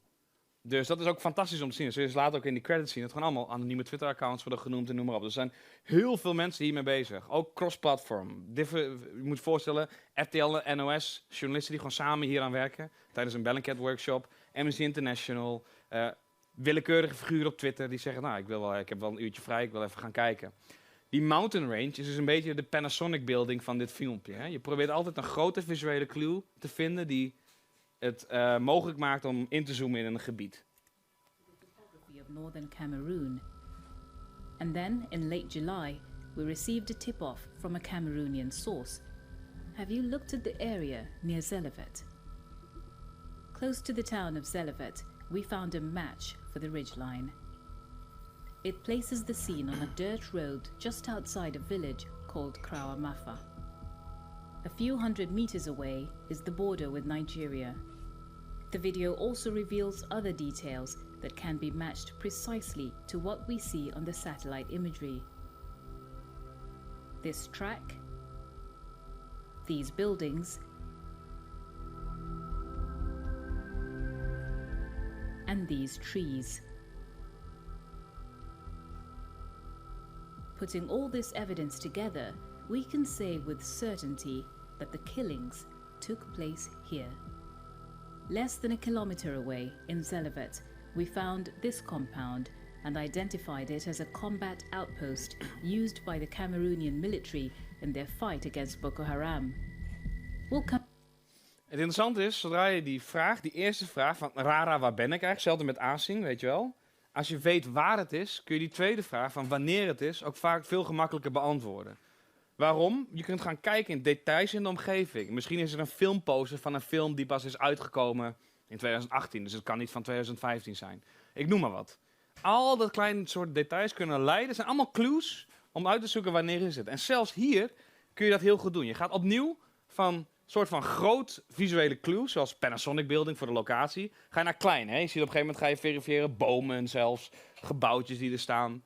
Maar door historische satellietbeelden te gebruiken die openbaar zijn, kun je ook kijken, hey, staat de Achmea-toren er al of staat die er nog niet? Om maar een heel obvious voorbeeld. Ja, tuurlijk. Heel essentieel was hier eventjes dat er iemand Oh, wacht even. Wacht even. Dan hoeft het niet zo luid. Kijk, het is op zich ook niet zo essentieel. Nee. Goed. Waar het even om ging, dat er in de filmpje werd gezegd dat er iemand zei, misschien moest je in de regio die en die in Kameroen gaan zoeken. Dat vind ik nogal wat. Kijk, als je de wereld in wezen als werkgebied hebt, of laten we het nou even beperken tot de Sahel. Ja. Als je dan zo'n tip kijkt, van je moet in dat en dat gebied in Kameroen gaan kijken, of je die bergen ook kan vinden. Dat is natuurlijk een essentieel iets om die locatie te bepalen. En dat bepaalt dan ook gelijk al die verhalen die je erachteraan zet. Ik vind het fantastisch hoor, wat je allemaal vertelt. Maar dat viel me hier wel even op. Oh, je dacht van het is een beetje te makkelijk. Want ze hadden al een hele belangrijke clue gevonden. Namelijk iemand wist al waar het was. Oké. Ja, dat is een heel goed punt. Alleen waarom het ook zo, wat zo bijzonder is, waarom ik noemde van, hey, het is een heel groep die aan werkt. Dat het allemaal publiekelijk ook gebeurt vaak, hè. Dus het is niet, ik sta hier in mijn eentje, weet je wel. Maar Bellingcat is een team, dat team bij dit New York Times is een team. Dit zijn gewoon lui op Twitter, weet je wel, waar we mee samenwerkten en weet ik veel wat. Dat is de kracht omdat je ook publiekelijk bent. Omdat dit gaat al viral. Dat je niet zegt, nou, we gaan er een stukje over schrijven. Oh, wat een erge video, moet je dit zien, weet ik veel wat. En je gaat zeggen, oké, die video gaat blijkbaar de ronde, maar wat laat nou eigenlijk zien? En dan gaan heel veel mensen aanhaken. Dus met Europol bijvoorbeeld zie je ook, die publiceren dus beelden uit kinderpornografisch materiaal. En die blurren dus natuurlijk het kind, of de act die er gebeurt, gelukkig. Maar die zeggen, hey, dit is misschien net de zijkant van een, weet ik veel, van een glas of van een tv-scherm. Die zeggen, herkent iemand dit? Want zij hebben natuurlijk hartstikke goede onderzoekers en wij zouden kunnen helpen. Wij spelen misschien uren, misschien wel dagen spenderen om die exacte tv te vinden. Er hoeft maar één iemand bij te zitten die dat online ziet. Denkt, hey, ik heb zo'n tv thuis. Ik weet wel wat voor merk dit is. Wat dan weer kan invullen, waar is dat materiaal gemaakt? Want die tv wordt misschien maar in een paar landen verkocht. Een zaktasje van de Albert Heijn. Weet je wel? Dus dat zijn allemaal dingen inderdaad die bijhoren bij dit soort van onderzoek. Dus dat is een goede vraag. Het is echt die gemeenschap die allemaal helpt. Omdat het openbaar vaak op Twitter afspeelt, haken ook heel veel mensen aan. Ik bedoel, ik heb hier Duncan zit hier achterin. Nou, ik gebruik zijn vliegspotters-account en dan heb ik wel eens hulp nodig. Of ik ken iemand die, hier zag je ook van, hoe gaat het seizoen, hoe gaat het met de pad? Waarom is het pad ene keer wel, andere keer niet? Nou, iemand die is een botanist, die kan weer dat over vertellen. Dus het is echt die kracht van samenwerken. Beantwoord dat je vraag? Oké. Dus goed, we gaan terug van waar naar wanneer. Doordat het een publiek gebeuren is, komt die tip op weer. Dat is eigenlijk wat je... Ja, absoluut. Exactly when the killings took place kunnen we geluid ook is, weer aan? at first sight, harder to say. But again, the video contains clues.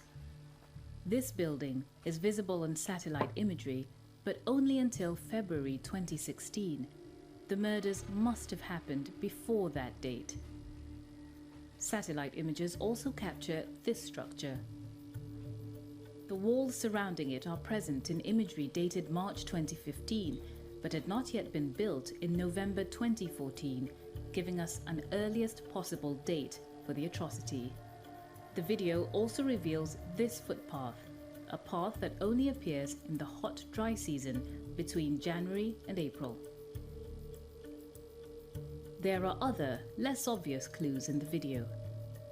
As they lead these women away, the soldiers, like moving sundials, cast shadows on the track.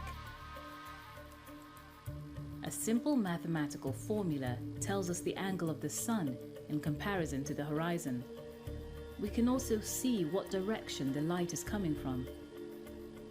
When we add this data to our location, we can get a precise time frame for this event. Dit lijkt heel ingewikkeld. Dit is echt een van de makkelijkste dingen die je kunt doen. Nou, het is oké, het is niet helemaal makkelijk. Het is even niet heel makkelijk. Maar nogmaals, ik zal misschien wel na dit evenement post ik alleen een foto in dat Facebook-ding. Om voor jullie zelf, misschien ergens in Leeuwarden, te gaan uitzoeken. Dat is echt een leuke manier. Als je dit zelf doet, dan weet je hoe makkelijk het gaat. Denk maar, misschien hebben sommigen van jullie wel hoe noem je dat, een zonnewijzer in de tuin. Als je het niet hebt, op een zonnige dag steek maar eens een keer een stok in het zand. Meet hem, is misschien een meter hoog, weet ik veel wat. Over de hele dag verandert natuurlijk de richting van de schaduw. Dat is één clue. Het andere is ook de stand van de zon ten opzichte van de aarde. Hoe lang die schaduw wordt. Dus op verschillende momenten van het jaar is die schaduw een andere lengte. Dus wat wij in workshops doen, wij gaan naar het Washington Monument, geven ze een satellietfoto en zeggen tegen hun, vogel maar uit wanneer die satellietfoto is gemaakt. Waarschijnlijk. Dat zijn vaak, nou ja, je kunt een tijdsperiode vinden. Want het is niet elk jaar, je weet de hoogte van Washington Monument. Kun je gewoon googlen, weet ik veel, 100 meter, ik weet niet, 82. Dat zoek je en dan kun je dus met websites, suncock.org, kun je dus uitvogelen hoe lang zou die schaduw nu moeten zijn. En in welke richting gaat die, want dat is de tijd van de dag. De zon gaat op waar? In het... Ja, gaat zakt in de zee. Als je dat als standaard gebruikt, dan kan je al heel snel zien, is het ochtend of avond bijvoorbeeld.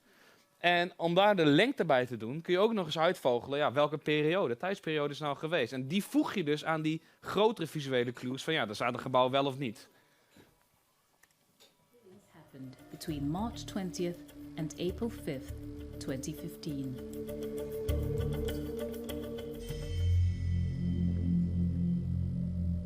We now know where this happened, and we know when it happened. But who are the men who murdered these women and children? In July, Issa Chiroma Bakari, Cameroon's Minister of Communication, insisted that the killers are not Cameroonian soldiers and presented what he claimed was irrefutable evidence from the video itself. The weapons, he said, are not those used by the Cameroonian army in this area of operation. But our analysis shows that one of these guns is a Serbian-made Zastava M21. It's rare in sub-Saharan Africa, but it is used by some divisions of the Cameroonian military. Bakari also claimed that a close examination of the video shows the soldiers wearing colourful forest-style camouflage. In the far north, he said, Cameroonian soldiers wear pale, desert-style fatigues. A closer look at the evidence reveals this.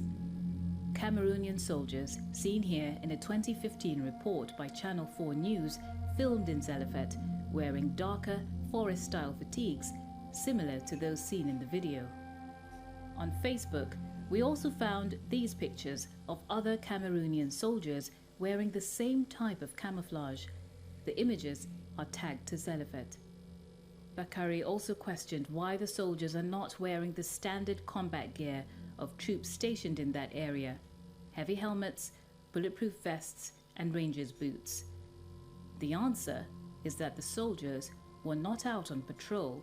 They were just a few hundred meters away from the combat outpost we saw earlier. We know that this is a military base because we matched the features visible in satellite imagery to the details in the Channel 4 News report that was shot here in 2015.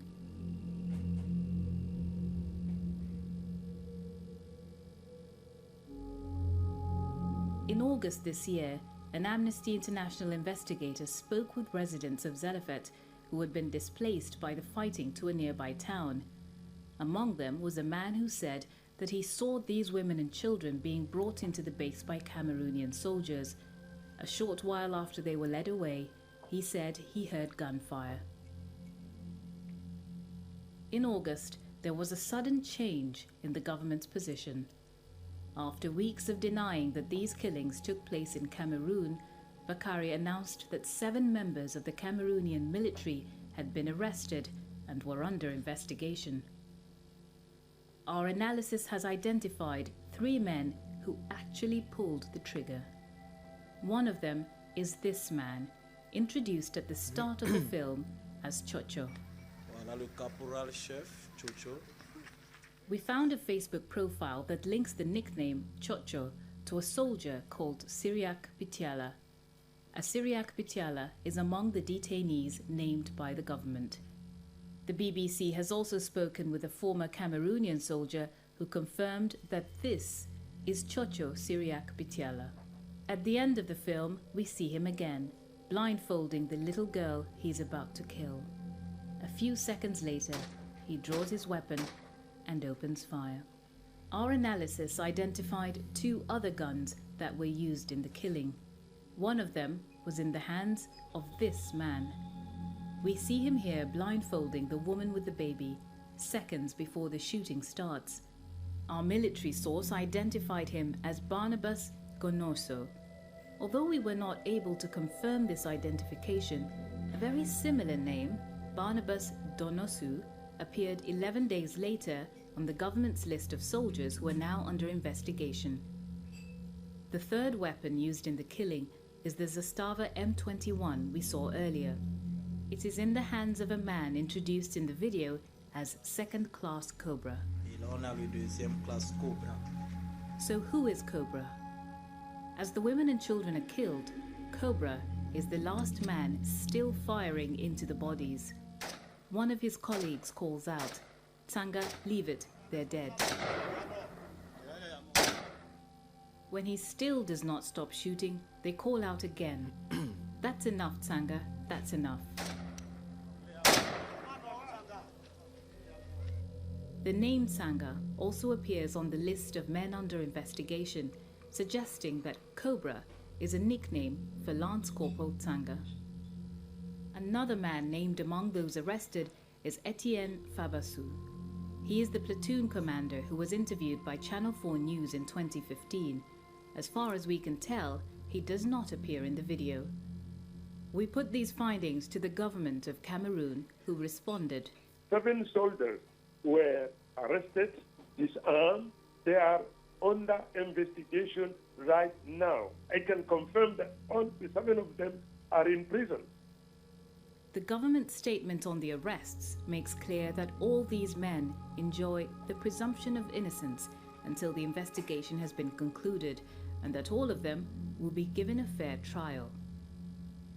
No due process was extended to the 2 women killed outside Zelevet, and no presumption of innocence was afforded to the children who died with them. Dit is dus... ik vind het zelf nog steeds heftig om te zien. Je ziet niet eens wat er gebeurt. Natuurlijk de actual daad. Maar waarom...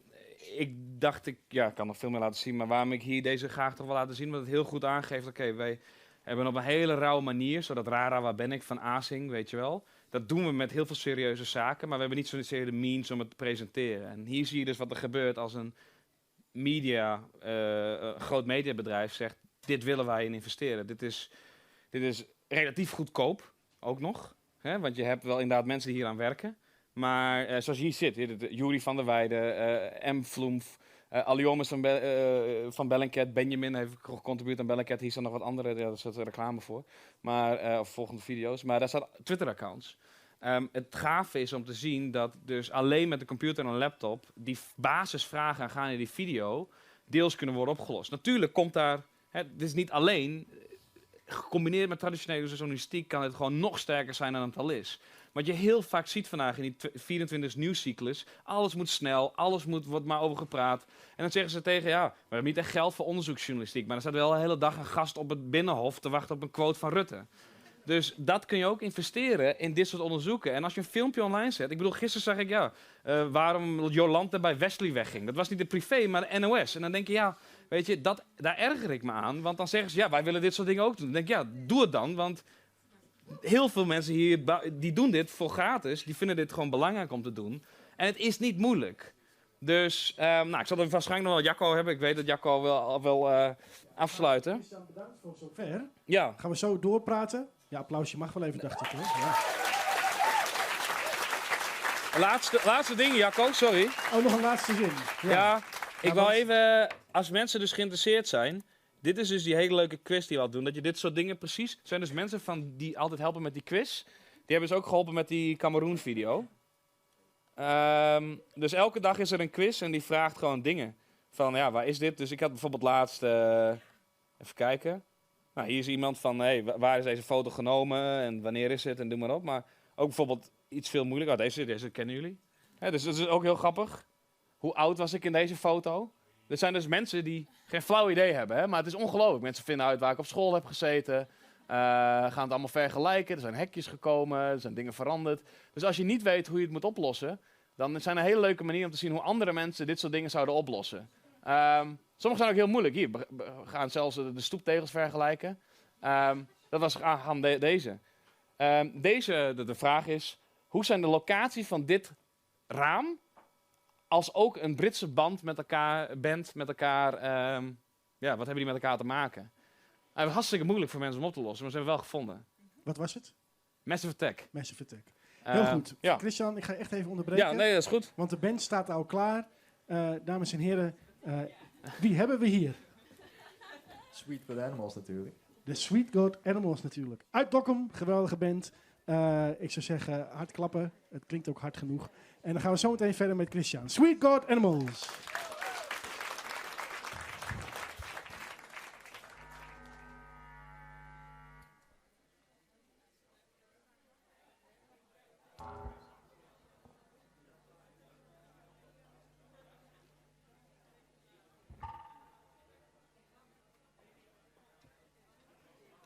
Wat bij je?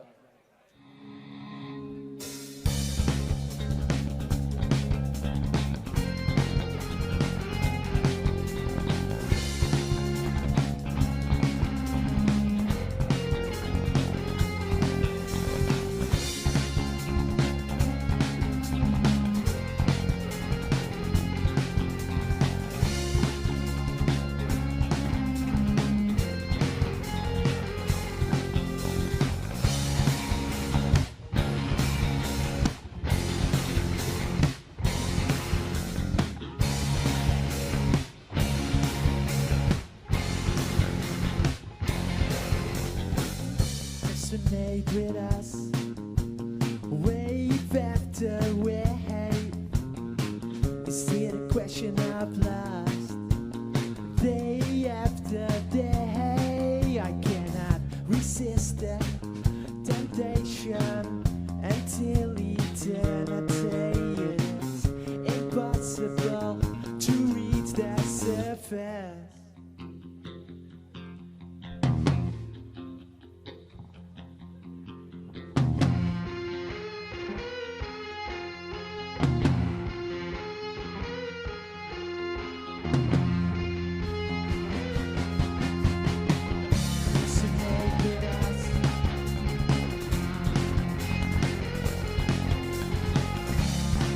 Isolation.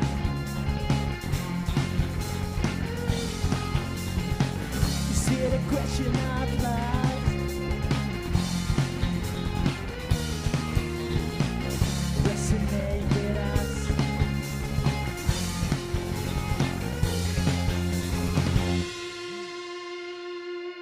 Thank you. Sweet God Animals. Dankjewel. We gaan zo meteen ook nog wat van ze horen. Ja, en waar is Christian? Die is even pissen. Dus ik weet niet of zijn microfoon nog open staat. Dat is ook open source, toch?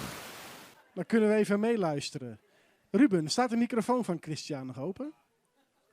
Hij is buiten bereik. Kijk, nou, hij zou zo weer terugkomen. Ja. U kunt zometeen vragen stellen, zoals gezegd. Daar hebben we Ansje met de mic. Wacht dan even tot ze bij je is met de vraag stellen. Ja, want dan krijgt iedereen het mee en de mensen thuis ook. Steek daar gewoon even de hand voor op, want vragen hebben jullie vast wel. Om het even vol te praten. Wie kent Christian dan nog van toen hij een stuk kleiner was? Zijn er veel mensen? Ja, hier leraren, medescholieren, et cetera. Ja, daar een soort van ook de vliegtuigspotter, et cetera. Ja, wie krijgt er trouwens ook al gelijk zin om zelf eigenlijk een soort detective te worden. U? Ja. Heb je dat in je, denk je? Nou, dat weet ik eigenlijk niet. Maar het lijkt wel boeiend. Ja, het lijkt me heel boeiend. Zo heel... Heel nieuwsgierig, ja. Nou ja, hij is onderweg, begrijp ik. Ja, hij is ook maar een mens, hè? Ja, zelfs bij de New York Times. Wat is het? Koning, keizer, admiraal, Christian Tribut, ze scheiden allemaal. Ja, daar is hij. Nou, applausje. Christian, ga lekker zitten. Ja, de band was al klaar. Oh, oké, ja. Ik moest even plassen. Ja, gelukkig voor jou. Je microfoon was buiten bereik. Dus we hebben helaas niet open source kunnen meeluisteren. Nee, ja, dat is niet open source, zouden wij zeggen. Maar als het gelekt wordt, dan gebruiken we het wel. Ja. Maar, nou, dat vind ik eigenlijk wel gelijk een goede eerste vraag. Hè? Want op jouw zoektochten... ik kan me nog herinneren, er is een tijd geweest dat de News of the World... dat is een krant in Groot-Brittannië. En de Sun, die hadden allemaal een manier gevonden... om in te breken op mensen hun voicemail. Die hadden ze niet goed beveiligd, hè? Dus dan was er een ster en die had de voicemail en deden ze 1, 2, 3, 4 spincode en dan konden ze meeluisteren. Dat is een heel schandaal geweest, want elke zondag stond er in de News of the World wie weer met wie geflirt had, wie weer een blote foto had gestuurd naar die. Hoe werkt dat bij jullie? Ga je op een gegeven moment, want je hebt die soldaat laten zien, hè? Die dus zijn datingprofiel. Denk je dan ook van, goh, zo'n Poetin of iemand anders die hoog is bij het ministerie van Defensie in Rusland, kunnen we die ook eens gaan onderzoeken of hij misschien een scheve schaats rijdt, of hij misschien een minnares heeft, of zeg maar die kant van de journalistiek, meer die schandaalkant van bepaalde personen. Houden jullie daar ook mee bezig? Nou, er zijn wel verzoeken geweest. De schandaalkant interesseert me, zoals mijn opmerking over de NOS-headline over Jolante en, hoe heet die? Wesley Sneijder. Oké, Harry. Over die thee. Oh nee, het was die thee, hè? Ik had een thee besteld. Nee? Ik had eigenlijk die thee, ja, maar dat is... Bierlusje vast ook wel. Ik denk ook wel thee. Sorry, ik krijg zo een biertje van mij. Nee, jongen. Ja, wel, ik heb een bier en thee. Ja, dat is ook wat. Dat is mijn autocent aardrijkskunde, waar we altijd zouden te dromen over die reizen. Ja. Maar om terug te komen bij je vraag. Dat kan natuurlijk zeker, maar het zal alleen gaan. We doen het alleen als het gerelateerd is aan vermeende corruptie.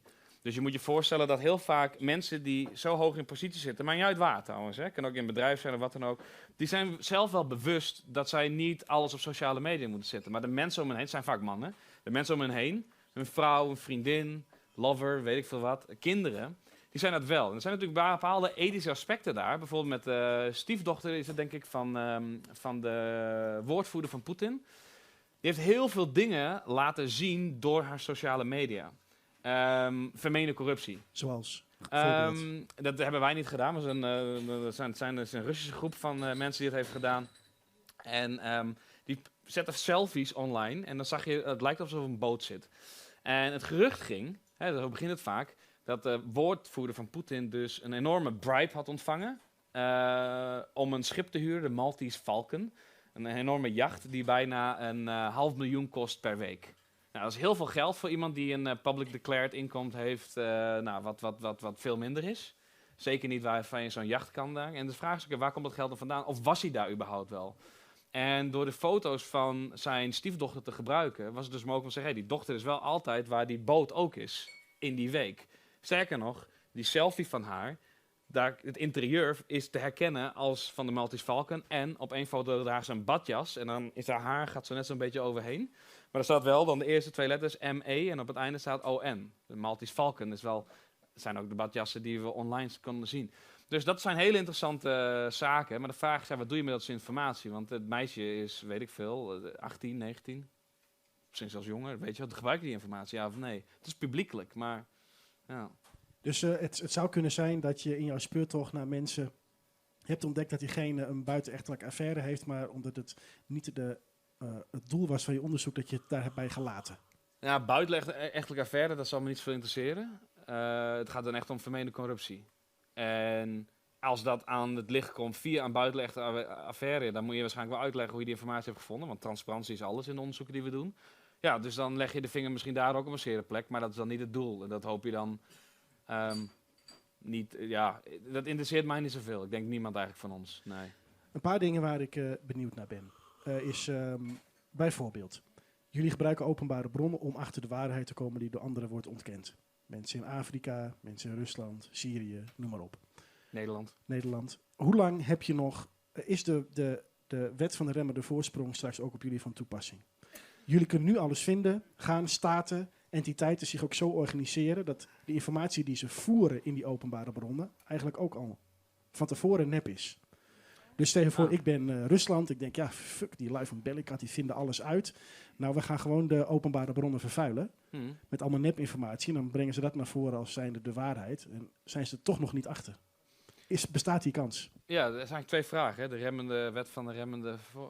remmende voorsprong. Nu ben je heel ver. Ja. Zijn hun straks weer verder in het weer verbergen? 2 dingen. Enerzijds, of het eerste punt, ja. We zien al, de Duma, dus een beetje het parlement van Rusland, die heeft een wet aangenomen om dat soldaten geen apparaten meer mogen hebben die met internet kunnen verbinden, die op sociale media kunnen of die een geolocatie kunnen ontdekken. We zien ook dat bijvoorbeeld de zogenoemde Islamitische Staat, die is daar heel erg bewust van worden de afgelopen jaar. Die laat bijna nooit meer een locatie zien in hun video's.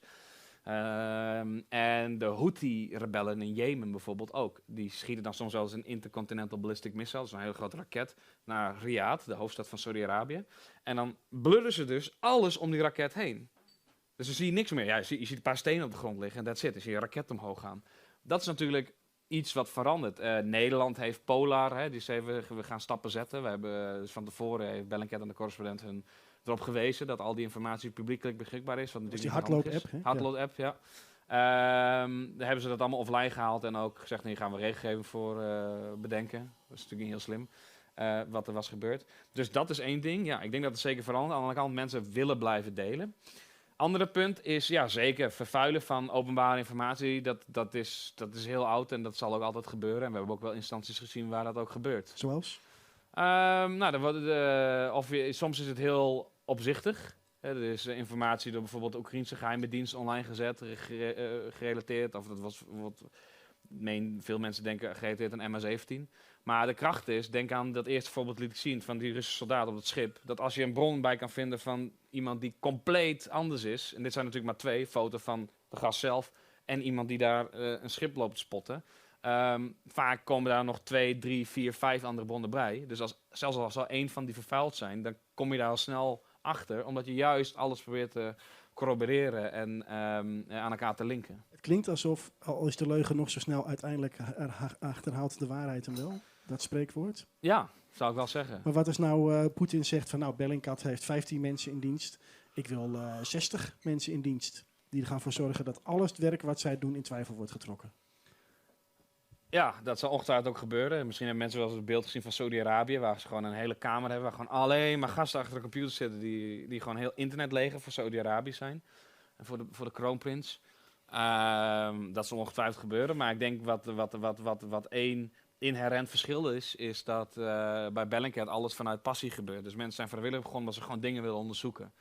Of het nou MH17 is, of dat nou kindermisbruik is, of wat dan ook. Die zijn heel erg gedreven. En ik zelf ook. Ik ben niet betaald voor het Leeuwarden Krant-artikel. In de eerste dagen van Bellingcat werd ook niet betaald. Maar op een gegeven moment was er interesse en zo verdien je wat geld. Je geeft een lezing en dan zegt ze, oh ja, vet en dit en dat. Dat is natuurlijk een heel ander punt dan wanneer mensen gaan zeggen, ja, ga dit maar gewoon doen. En die zijn misschien ook niet eens, ja, zijn misschien helemaal niet mee eens dat ze dit per definitie doen, weet je wel. Dus ik denk dat dat een hele grote voorsprong is. Nou, je vertelt ook dat jullie trainingen geven. Hoe lang ben je dan onder de pannen bij Bellingcat om de trucjes en de technieken te leren? We deden eerst wel heel veel trainingen, verschillende, maar nu is het alleen maar gestandardiseerd omdat er zoveel aanvragen zijn. Dus we doen 5 dagen lang. Daar betalen mensen aardig wat voor, dat is per persoon $2.500. Dat zijn vaak 15 tot 20 mensen. Nou, 5 dagen lang, reken maar uit. Dat is voor ons de manier geweest. We hebben een fonds gekregen om iemand in te huren die ook kan zeggen, ja, hoe kunnen jullie mensen gaan betalen voor dit? Zeiden, ja, jullie leren zoveel mensen hoe je dit moet doen. Zij kopiëren alles en voordat je het weet, cijfer je zelf weg. Nou, we vinden het enerzijds heel mooi dat mensen hiermee bezig zijn. Het is belangrijk. Hoe meer mensen hiermee bezig zijn, hoe meer dingen er opgelost kunnen worden. Maar het zou natuurlijk wel heel vet zijn dat mensen die hier zoveel mee bezig zijn, vrijwillig wel betaald kunnen krijgen. Dus dat workshopmodel werkt gewoon heel erg goed. Ze zijn daarbij eigenlijk gewoon goed als altijd uitverkocht. Dus 5 dagen lang over de hele wereld. En wat we doen is dus betaald in de westerse wereld. Verenigde Staten, Tsjechië, Nederland, Berlijn, weet ik veel wat. En in andere gebieden doen we dus gratis. gebruiken datzelfde geld om mensen op te leiden waarvan wij denken dat zijn gewoon hartstikke goede journalisten in Irak, in Kirgizië, in Turkije, in Syrië. Die willen we gewoon dit laten leren in Gaza, omdat ze dan dezelfde techniek kunnen gebruiken en kunnen macht, hoe zeg je dat in het Nederlands, holding power to account.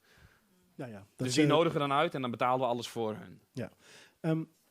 Als je dan zo'n lijstje krijgt van 20 mensen die komen, ga je ze ook even googlen? Die op je cursus komen? Dat is het eerste wat je doet. Hè? Dat is gewoon professional stalking eigenlijk. Nee, zeker. Sterker nog, daar zijn we heel erg op gefocust. Enerzijds, alles wat we doen is publiekelijk. Dus iedereen die het wil, die kan het zelf uitzoeken en hoeft niet $2.500 te betalen. $2.000 pond, weet ik veel. Dat is wel iets meer. Nou, niet meer. Brexit. Maar als iemand echt wil, van een geheime dienst een heel dubbel profiel heeft, dan wordt het natuurlijk wel wat anders. Dus heb je wel eens mensen geweigerd van je mag niet naar de cursus komen? Ja, daar zijn we ook publiekelijk al geweest. Je hebt gewoon vermoedens of mensen zeggen gewoon letterlijk dat ze voor een dienst werken. Dus dan bedoel ik een geheime dienst. En dat willen we gewoon niet. Want? Ik denk dat het werk sowieso, wat we doen al redelijk, omdat het ziet een beetje uit alsof we krijgen altijd, jullie zijn CIA, of je werkt elke dag voor iemand anders, weet je wel. De complottheorie. Ja, CIA, Soros. Soros natuurlijk. Dan is het weer Mossad en de andere dag ben je een Hamas-fanboy of zit je in Hamas-complot en dan ben je weer... je krijgt van alles naar je oren en dat maakt mij niet zo heel veel uit. En ons allemaal niet, maar voor de mensen die we samenwerken, bijvoorbeeld in Irak of in Rusland, kan het gewoon heel gevaarlijk zijn. Dat kan soms leven en dood zijn. Ja, dat is eigenlijk mijn volgende vraag, want je gaat dan niet wel naar een oorlogsgebied, maar je hebt het wel over oorlogsgebieden. Jullie brengen dingen naar buiten waar heel hard door staten die niet democratisch zijn, wordt geprobeerd om de informatie achter te houden. Hebben jullie ooit gedacht van, wij lopen ook gevaar? Wat we hier doen, want ik ga van alles onthullen vanuit mijn huiskamer, maar zij weten ondertussen ook waar ik woon. Ja, jij dan niet, want je bent altijd op reis, maar misschien jouw collega Elliot in Engeland met zijn gezin. Ja, zeker. Ik denk dat niemand van ons binnen Bellingcat die heel erg publiek is, dat per definitie zorgen gemaakt. Dat we natuurlijk, ik heb een Nederlandse identiteit, Elliot is Brits, Eric is Amerikaans. Narine is uit Armenië, we hebben iemand in Kirgizië. Die zijn publiekelijk en dat zijn toch nog landen waar het redelijk oké is. We maken denk ik gewoon veel meer zorgen om... dat is een leuk muziekje. In de klas moet altijd de mobiel uit. Ja, maakt niet uit. Ga verder. Ja, de vraag was, lopen jullie ook gevaar? Behalve, je zegt van, nou, het is nog... Maar ja, het kan ook best zijn dat ze denken, die Tribut, overal het nieuws, moeten we maar eens een keer per ongeluk onder de auto. Ja, ik krijg die vraag heel vaak. Ik maak mezelf niet zo druk om. Ik bedoel, als je kijkt naar een land als Rusland, de Russische autoriteiten die doen eigenlijk nooit iets tegen niet iemand die niet Russisch is geweest of Russisch is. Dus voor mezelf maak ik niet zoveel zorgen om. Ik maak meer zorgen om bijvoorbeeld met Elliot bijvoorbeeld. Of er zijn meer mensen die zo heilig in wat geloven. Denk aan Saudi-Arabië, denk aan Turkije. Als we daar onderzoek over publiceren die kritisch zijn bijvoorbeeld op Erdogan of op de kroonprins Mohammed bin Salman in Saudi-Arabië. Dan krijg je echt doodsbedreigingen. En dat hoeft niet eens georganiseerd te zijn vanuit autoriteit. Maar zeggen mensen die heilig in geloven dat Erdogan fantastisch is. En iedereen die dat bekritiseert, die moet klap voor zijn bek krijgen. Ja. Dus dan maak ik me wel zorgen. Bijvoorbeeld Elliot, die krijgt zoveel dingen aan zijn adres. Dat er gewoon een keer een gekke iemand ergens binnenloopt en ja. Heb je dan ook jouw laptop, telefoon helemaal zo beveiligd? Zit er allemaal extra software op die heel duur is om jou te beveiligen tegen dat ze gaan snoepen in jouw spullen? Nou, dat is niet zo, maar dat moet je wel... het is ook learning the hard way. Want? Wij zijn, ik, Eric en Elliot, die zijn wel getarget door een groep zelfs als DSE Leaks. Dus waar Podesta dus een hele e-mail en van de Clinton-campagne... Gewoon alle e-mails openbaar werden. Die waarschijnlijk door een Russisch cyberleger gepubliceerd, ja. Nou, diezelfde groep probeert dat dus bij ons. Nou, gelukkig niet gelukt. Maar ja, daar maak ik me meer zorgen om de informatie die ik heb. Het is een bedrijf dat ons helpt met de cybersecurity. En die analyseert dus bijvoorbeeld e-mails die je krijgt. En die kunnen dus, die doen eigenlijk op dezelfde manier. Gaan ze alles traceren. Waar komt het vandaan? En dan kwamen dus achter dat de IP-adressen uiteindelijk van die attempts om iemand in een account te komen, kwamen vanuit hetzelfde accounts. Dus ja. Wat voor software heb je daar dan op draaien om dat te beveiligen? Niet zoveel bijzonders. Ik zou iedereen ook aanraden om bijvoorbeeld naar securityplanner.org te gaan. die laten in hele makkelijke stappen zien wat je doet. Nou, wat ik bijvoorbeeld heb, is stel je zou maar wachtwoord weten, Jacco. Dan denk je, nou, ik zal eens even kijken wat Christian allemaal op zijn mobiel heeft. Of je weet maar wachtwoord, maar je hebt niet meer een mobiel. Dan log je in met het wachtwoord. Maar wat ik dan heb is een two-step verification. Juist. Waar je dus nog een extra... je moet nog eigenlijk, krijg ik een berichtje op mijn mobiel, wil je inloggen. Dan moet ik die code invoeren en dan kan pas iemand inloggen. Daar zou ik zeggen, 95% van de gevaren die je online tegenkomt, die hou je daarmee uit de weg. Ja, want je zei net, waar ik wel bang voor ben, is de informatie die ik heb, dat die uitlekt. Want er zijn ook een boel vertrouwelijke dingen bij. Moet je dat dan op je harde schijf hebben? Of zet je dat in een cloud weg? Of heb je daar een online kluis voor, waar je weer een versleutelde verbinding voor moet aanmaken? Hoe doen jullie dat? Ik zou zeggen, als iemand heeft me een keer die hier veel verstand vanaf heeft, omdat hij uit de wereld komt, heeft me een keer een hele goede tip gegeven. Die zei, Christian, alles wat je niet wilt dat iemand mee zou kunnen lezen, schrijf het niet op digitaal. Ga ervan uit dat alles wat je digitaal doet, uiteindelijk een keer naar buiten kan komen. Dus dan schrijf je op papier? Schrijf op papier en dan verbrand je het. Of, dit klinkt heel erg. Niet dat ik dit elke dag doe, hoor. Mission Impossible muziek. Je gaat naar het toilet, je zet de kraan open. Hè? Bijvoorbeeld als je bang bent voor afluisterapparatuur of op dat soort dingen. Dat zijn gewoon van die standaard dingen. Maar ik bedoel, aan de andere kant, alles dat doe wat jij wij letterlijk? Jij gaat, als je een gesprek wil voeren wat niet afgeluisterd mag worden, de kraan aanzetten. Ja, zelfs met mijn vrienden nu. Ja. Nee, natuurlijk niet. Nee, maar daar hou je dus wel rekening mee. Nee, maar het lijkt me namelijk zo'n... ik bedoel, het is wel heel avontuurlijk. Maar het lijkt me ook zo'n inbreuk op je eigen gevoel. Dat je denkt, het kan elk moment zo zijn dat iemand wil afluisteren of iets van mij wil weten. Of het slecht voor heeft met de goede dingen die ik doe. Ja, of het goed is wat ik doe, dat moet iedereen voor zichzelf natuurlijk bepalen. Maar weet je, ik bedoel... Ik heb wel eens vaak gezegd van... als je bij de politie gaat, dan weet je ook dat er bepaalde risico's aan vastzitten. Nou, dit werk, als je gaat snuffelen in zaken waar mensen niet heel blij mee zijn, dan weet je dat je daar ook represailles voor kunt krijgen. Dat is denk ik een keuze die je maakt. Ja. Dat is iets... En misschien heb jij dan geluk dat je soms per ongeluk alles delete. ja, precies. Ja. Er zijn vragen. We gaan eens eventjes, er zijn een paar handen daar. Eens even kijken, waar gaan we eerst naartoe, Ansje? Vonden jullie het interessant, net, ding? Ja. Want ik maak me zorgen, want ik heb dus inderdaad, wat Jacco zegt, ik heb dus echt dingen verwijderd. En mijn automatische ding is dat ik meteen van mijn harde schijf afgooi. Dat alles, dat is dus een systeem dat je dus niks meer, bijna vrij weinig kunt terughalen. Dus toen moest ik de hele presentatie opeens opnieuw inzetten. Dus dankjewel, Asing. Nee, mensen vonden het heel erg mooi. We gaan naar een vraag. Hi, ik ben Eline. Ik had bijna nog meegelift met Christian naar Afrika. Heb ik niet gedaan. Vertel ik hem later wel over waarom niet. Ik vroeg me af, je vertelde net over... je had het over de NOS. En dat ze wel zeggen van... we willen meer met onderzoeksjournalistiek doen. En jij zei, doe het dan. Waarom denk jij dat de NOS zoiets niet doet? En wat denk jij, hoe is het gesteld dan met onderzoeksjournalistiek hier in Nederland? Ik zou niet... De NOS is gewoon een voorbeeld en misschien een beetje flauw. Ik bedoel, er zijn heel veel mensen binnen NOS die dit heel graag willen doen. Maar het moet natuurlijk van hoger op management moet je de ruimte krijgen om dit te kunnen gaan doen. Het kost natuurlijk veel tijd en de kans van slagen is klein. Wat wij met Bellingcat doen, we publiceren gewoon iets. En als het niet iets is wat een breaking news is, publiceer het alsnog. Ik vind het gewoon interessant, weet je wel. Dat kan de NOS, die heeft een hele andere overweging, weet je wel. Dat zie je bij de New York Times ook, zie je bij BBC ook. Maar die hebben toch de stap durven te nemen. Daar misschien, het zijn natuurlijk ook, BBC en New York Times zijn twee hele vooraanstaande instituten qua media en journalistiek. Als we daar zeggen, dit werkt gewoon zo goed, doe het maar gewoon. En het betaalt voor hun ook uit, want het levert hele goede onderzoek op. Wat ik denk, is dat er inderdaad bij reporters en journalisten heel veel wil is om dit te doen. Maar dat er toch hogerop wordt gevraagd, hoe kun je dit verantwoorden? En er moet toch, dat vertrouwen moet je krijgen, laat ik het zo zeggen. Ik weet dat er bij New York Times, bijvoorbeeld toen het team werd opgezet is, kwamen ook heel veel mensen naar hem toe. Malachi Brown heet hij. Van, kun je niet even deze foto verifiëren voor dit artikel? Ik zei, het is niet dat ik gewoon een verifieerdesk ben voor iemand anders. Wij doen echt alleenstaande onderzoeken en we werken daar samen met anderen. En dat is gewoon een... Ik denk, met de tv en met internet, alles moet snel.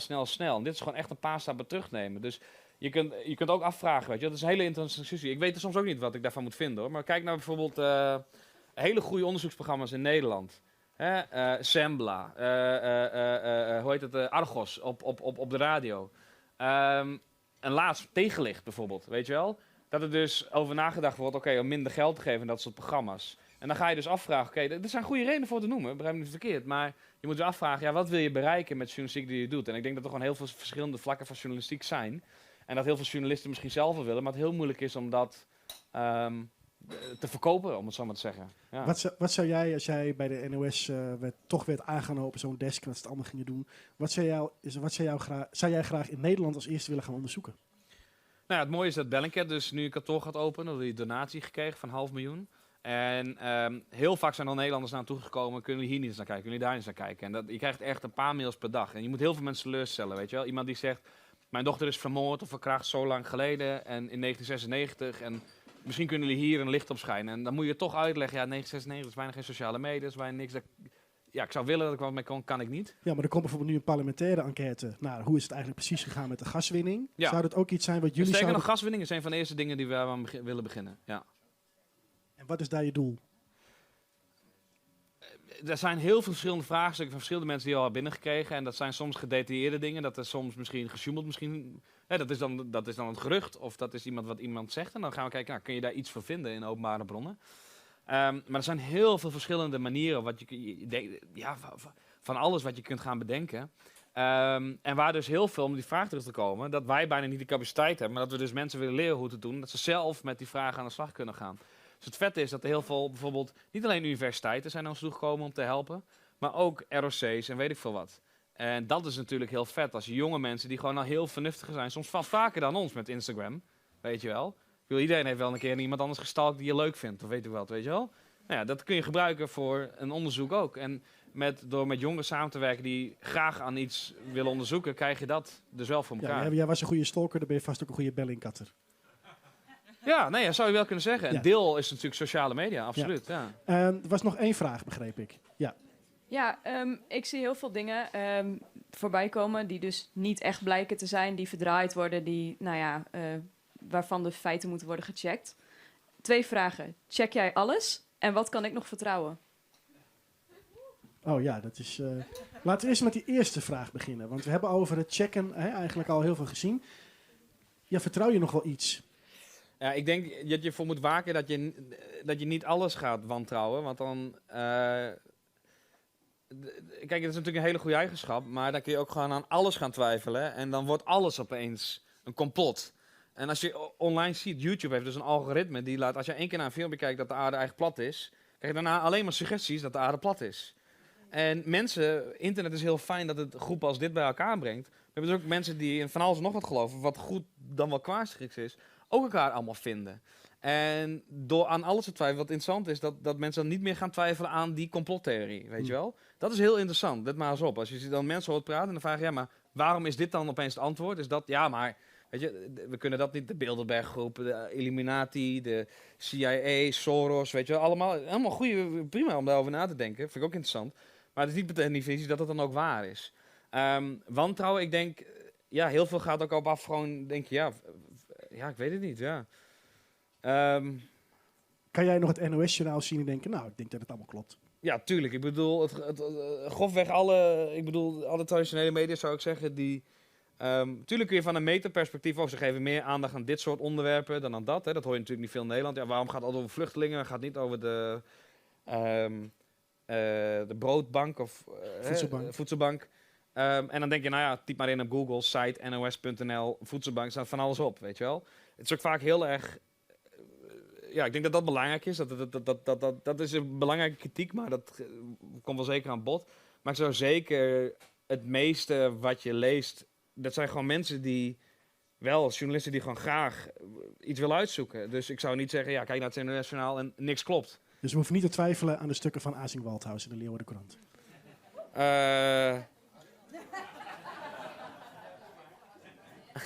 Nee, ik bedoel, lees het. En als je denkt van, ja, weet je, op een gegeven moment denk je, ja, altijd goed, maar...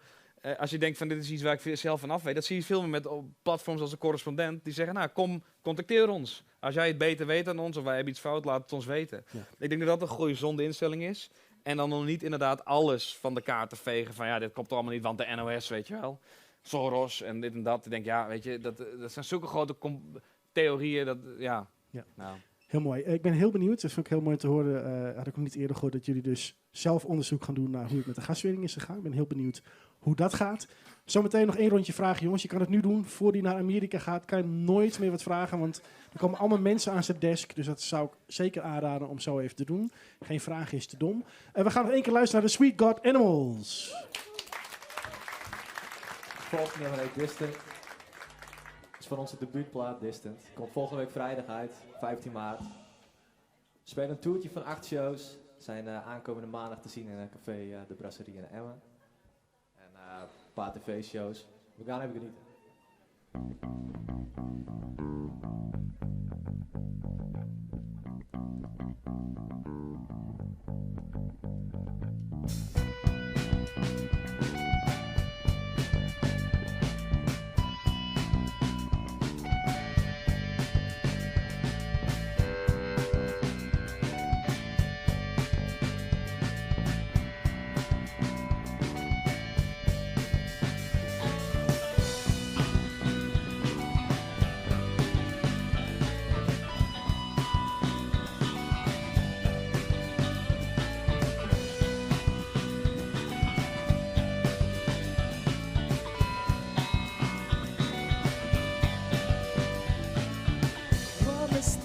Until the end of days, one cannot keep away from this failing. In every beginning, a hopeless case. Words do harm as they keep on sustaining. Wake me up inside, we're together. It wakes me up inside.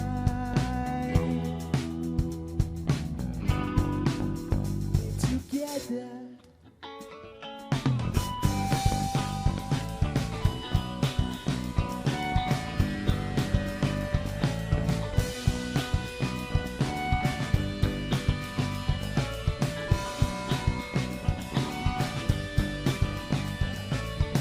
One mistake until the ocean breaks. Dreams come true as the sky keeps on raining. Set for all hours, face to face. Words do harm as they keep on sustaining. Wake me up inside, we're together.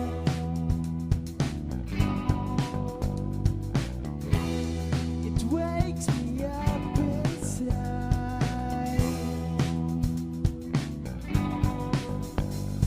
But if this is what I want, then when am I feeling distant? I'm standing all alone, wishing you were non-existent. And if this is what I want, then when am I feeling distant?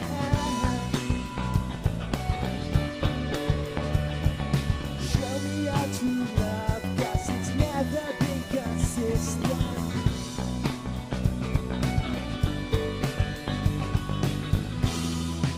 Wake me up inside, we're together.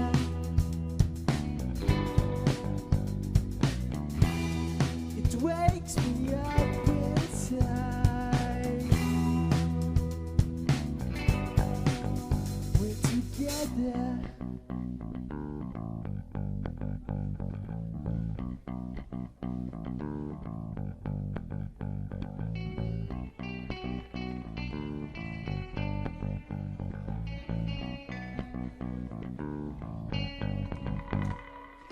This is what I want, then when am I feeling distant?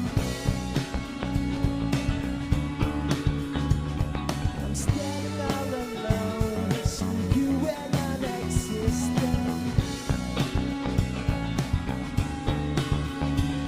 And if this is what I want, then when am I feeling distant?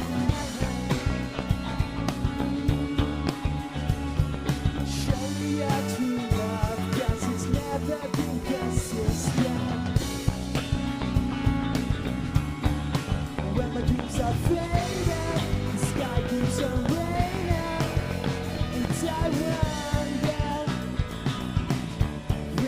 vows be broken or left unspoken? Will we suffer? And when the dreams are fading, the sky keeps on raining, and I wonder, will our vows be broken or left unspoken? Will we suffer? Yeah, I wonder.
Sweet God Animals.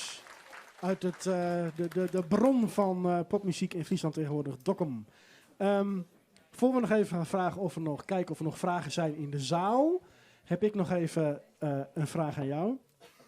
Jonge mensen die hier zijn, die kijken of die het laten terugzien, die denken van, goh, wat hij doet, wil ik eigenlijk ook. Iemand van onze redactie al, die is al internationale betrekkingen gaan studeren, omdat hij jou ooit een keer hoorde spreken. Wat... Dat is wel heel vet om te horen, ja. Ja. Hij zei het net tegen mij. Dat dacht ik wel, oh vet, want dat was op middelbare school. Mhm. Maar ja, ik was nooit een goede leerling, ben nog steeds niet. Weet je, ik doe gewoon wat ik leuk vind. Dat is het mooiste als mensen... Maar ze willen allemaal, zeg maar, iemand zegt ik wil Christian worden, maar eigenlijk nog beter. Waar moet ik beginnen? Waar moeten ze beginnen? Ja, het klinkt zo cliché, maar ik bedoel, ik vind, wat ik zei, ik vind het heel gek om bijna iets dat zo'n vraag wordt gesteld. Want voor mijn eigen voelt het nog steeds alsof ik, ja, gewoon, alles is gewoon gegaan zo, weet je wel, ja. Ja, is het reizen? Is het je eigen maken van het is zo'n privilege om geboren te worden in Nederland. We zeiken zoveel. We hebben zoveel mogelijkheden. En het enige wat ik denk is van, maak daar gebruik van, weet je wel? Ja, tuurlijk, ik was verre van een goede leerling bij SNOD. Ik bedoel, ik had niet stralende cijfers of wat dan ook.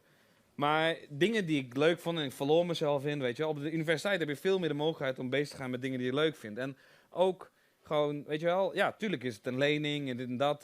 Maar je kunt ook gewoon heel veel dingen ontdekken. We reizen in de Europese Unie. Ik kan naar Bulgarije reizen en ik word niet eens gecontroleerd bij de grens. Weet je, als je geen geld hebt, ja, nou ja, ik heb ook gerealiseerd als vrouw zijnde, of als, nou, dat ben ik natuurlijk niet, maar ik bedoel, als man zijnde, als heteroseksuele blanke man, is het veel makkelijker om zo te praten en te reizen. Maar alsnog zijn er gewoon heel veel mogelijkheden. Ik denk vooral is het gewoon van, je hebt die mogelijkheid om heel veel te ontdekken wat je zelf leuk vindt. En doe dat vooral, dat is het enige. Dat klinkt heel cliché, maar dat is het enige wat ik zou kunnen zeggen. Nou, best goede raad, best goede raad. Er zijn vragen. Eerst hier en dan komen we daarna bij u. Ja? Ja, ik ben Mario. Ik vraag me af, er zijn tegenwoordig heel veel mensen die heel veel gegevens, biologische gegevens, van zichzelf online gooien of publiek maken. Maken jullie daar ook gebruik van? Bijvoorbeeld, zeg maar, pupildingen of hartslag of dat soort dingen. Wordt dat ook betrokken in ja, maar dat is bijvoorbeeld in zo'n hardloop-app staan ook allerlei gegevens over je lichaam. Ja, dus goede vraag. Ik zou zeggen, er is eigenlijk een vraag over het bronmateriaal wat we gebruiken en hoe je het kunt gebruiken. En eigenlijk wat je zou kunnen zien is, je hebt openbaar materiaal wat we gebruiken. En dat is eigenlijk op de schaal van wit wat helemaal open is tot zwart wat helemaal gesloten is. Zou je kunnen zeggen, dat is een soort van grijs gebied met services waar je voor betaalt of die gelekt zijn die je misschien wel kunt gebruiken. Ik zou zeggen, het meeste informatie die mensen uploaden, zoals biomedische gegevens, die zit achter gesloten deuren. Dus dat zullen wij niet zo snel gebruiken. Zelfs op Strava, waar je wel een bepaalde informatie hebt, is het niet informatie waar je zozeer wat mee kunt.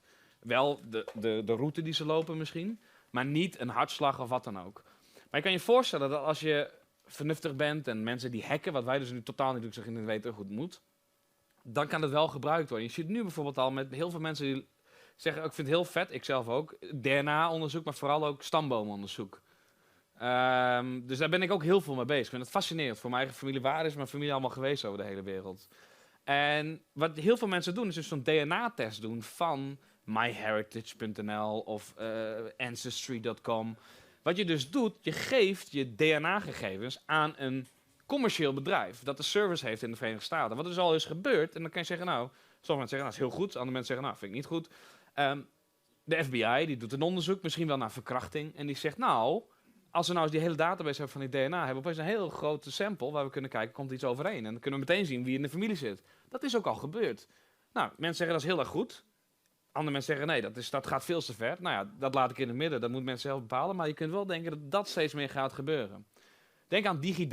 Iedereen gebruikt DigiD. Voor we verder gaan, we moeten heel snel even deze vraag aan mevrouw. Ook een kort antwoord, want we gaan bijna van stream af. We zijn al veel later, zo bijna 10 uur. Dat had u ook niet door. Zo'n geweldig verhaal. Hebben we nog 2 dingen die we graag willen doen. Dus nog even deze vraag. Ik had even een vraag nog over waar je het hiervoor over had, voordat die vraag kwam. Je zei best wel makkelijk reizen naar die en die grens. En, nou, hoe kan het dan bijvoorbeeld dat je visums krijgt voor Syrië, Iran, maar ook voor Israël of Amerika? Want normaal is dat best wel tegenstrijdig volgens mij. Ja, wat ik wil zeggen, als je in Soudaan bent, en als je na maart 2011 in een van de landen geweest, Iran, Irak, Syrië, Somalië of Jemen, dan kom je in de VS, dan mag je de ESTA niet meer reizen. ESTA is voor ons als Europese Unie dat je niet een visum nodig hebt. Dus ja, ik heb heel lang gewacht op een visum. Maar ja, alsnog, en dan kun je denken, weet je, ik ben ook nog een blanke Nederlander. En dan moet je voorstellen, bepaalde collega's van mij, dat is gewoon bijna onmogelijk. Die zijn in Syrië geboren.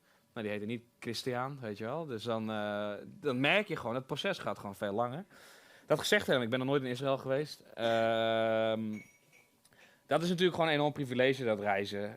Het is niet per definitie dat je moet reizen, maar ik bedoel meer gewoon, we hebben gewoon heel veel mogelijkheden als je hier bent geboren. Je hebt gewoon zoveel dingen die geregeld worden voor je, die in orde zijn. Dat je gewoon, gebruik het vooral om jezelf, zo cliché, maar nou goed, als je jezelf te ontdekken. Nou, als je precies naar Syrië te gaan, moet je daarna even ik zou ook niet zeggen, ga niet naar een oorlogsgebied, weet je. Ik bedoel, mensen confleten wel eens dat ik als journalist daar ben geweest, freelance journalist, met het liften, wat voor de oorlog was. Dat raad ik ten eerste af. Ga niet zomaar ergens de wilde weg in, zonder dat je geen informatie hebt over mensen die je daar kent. Ja.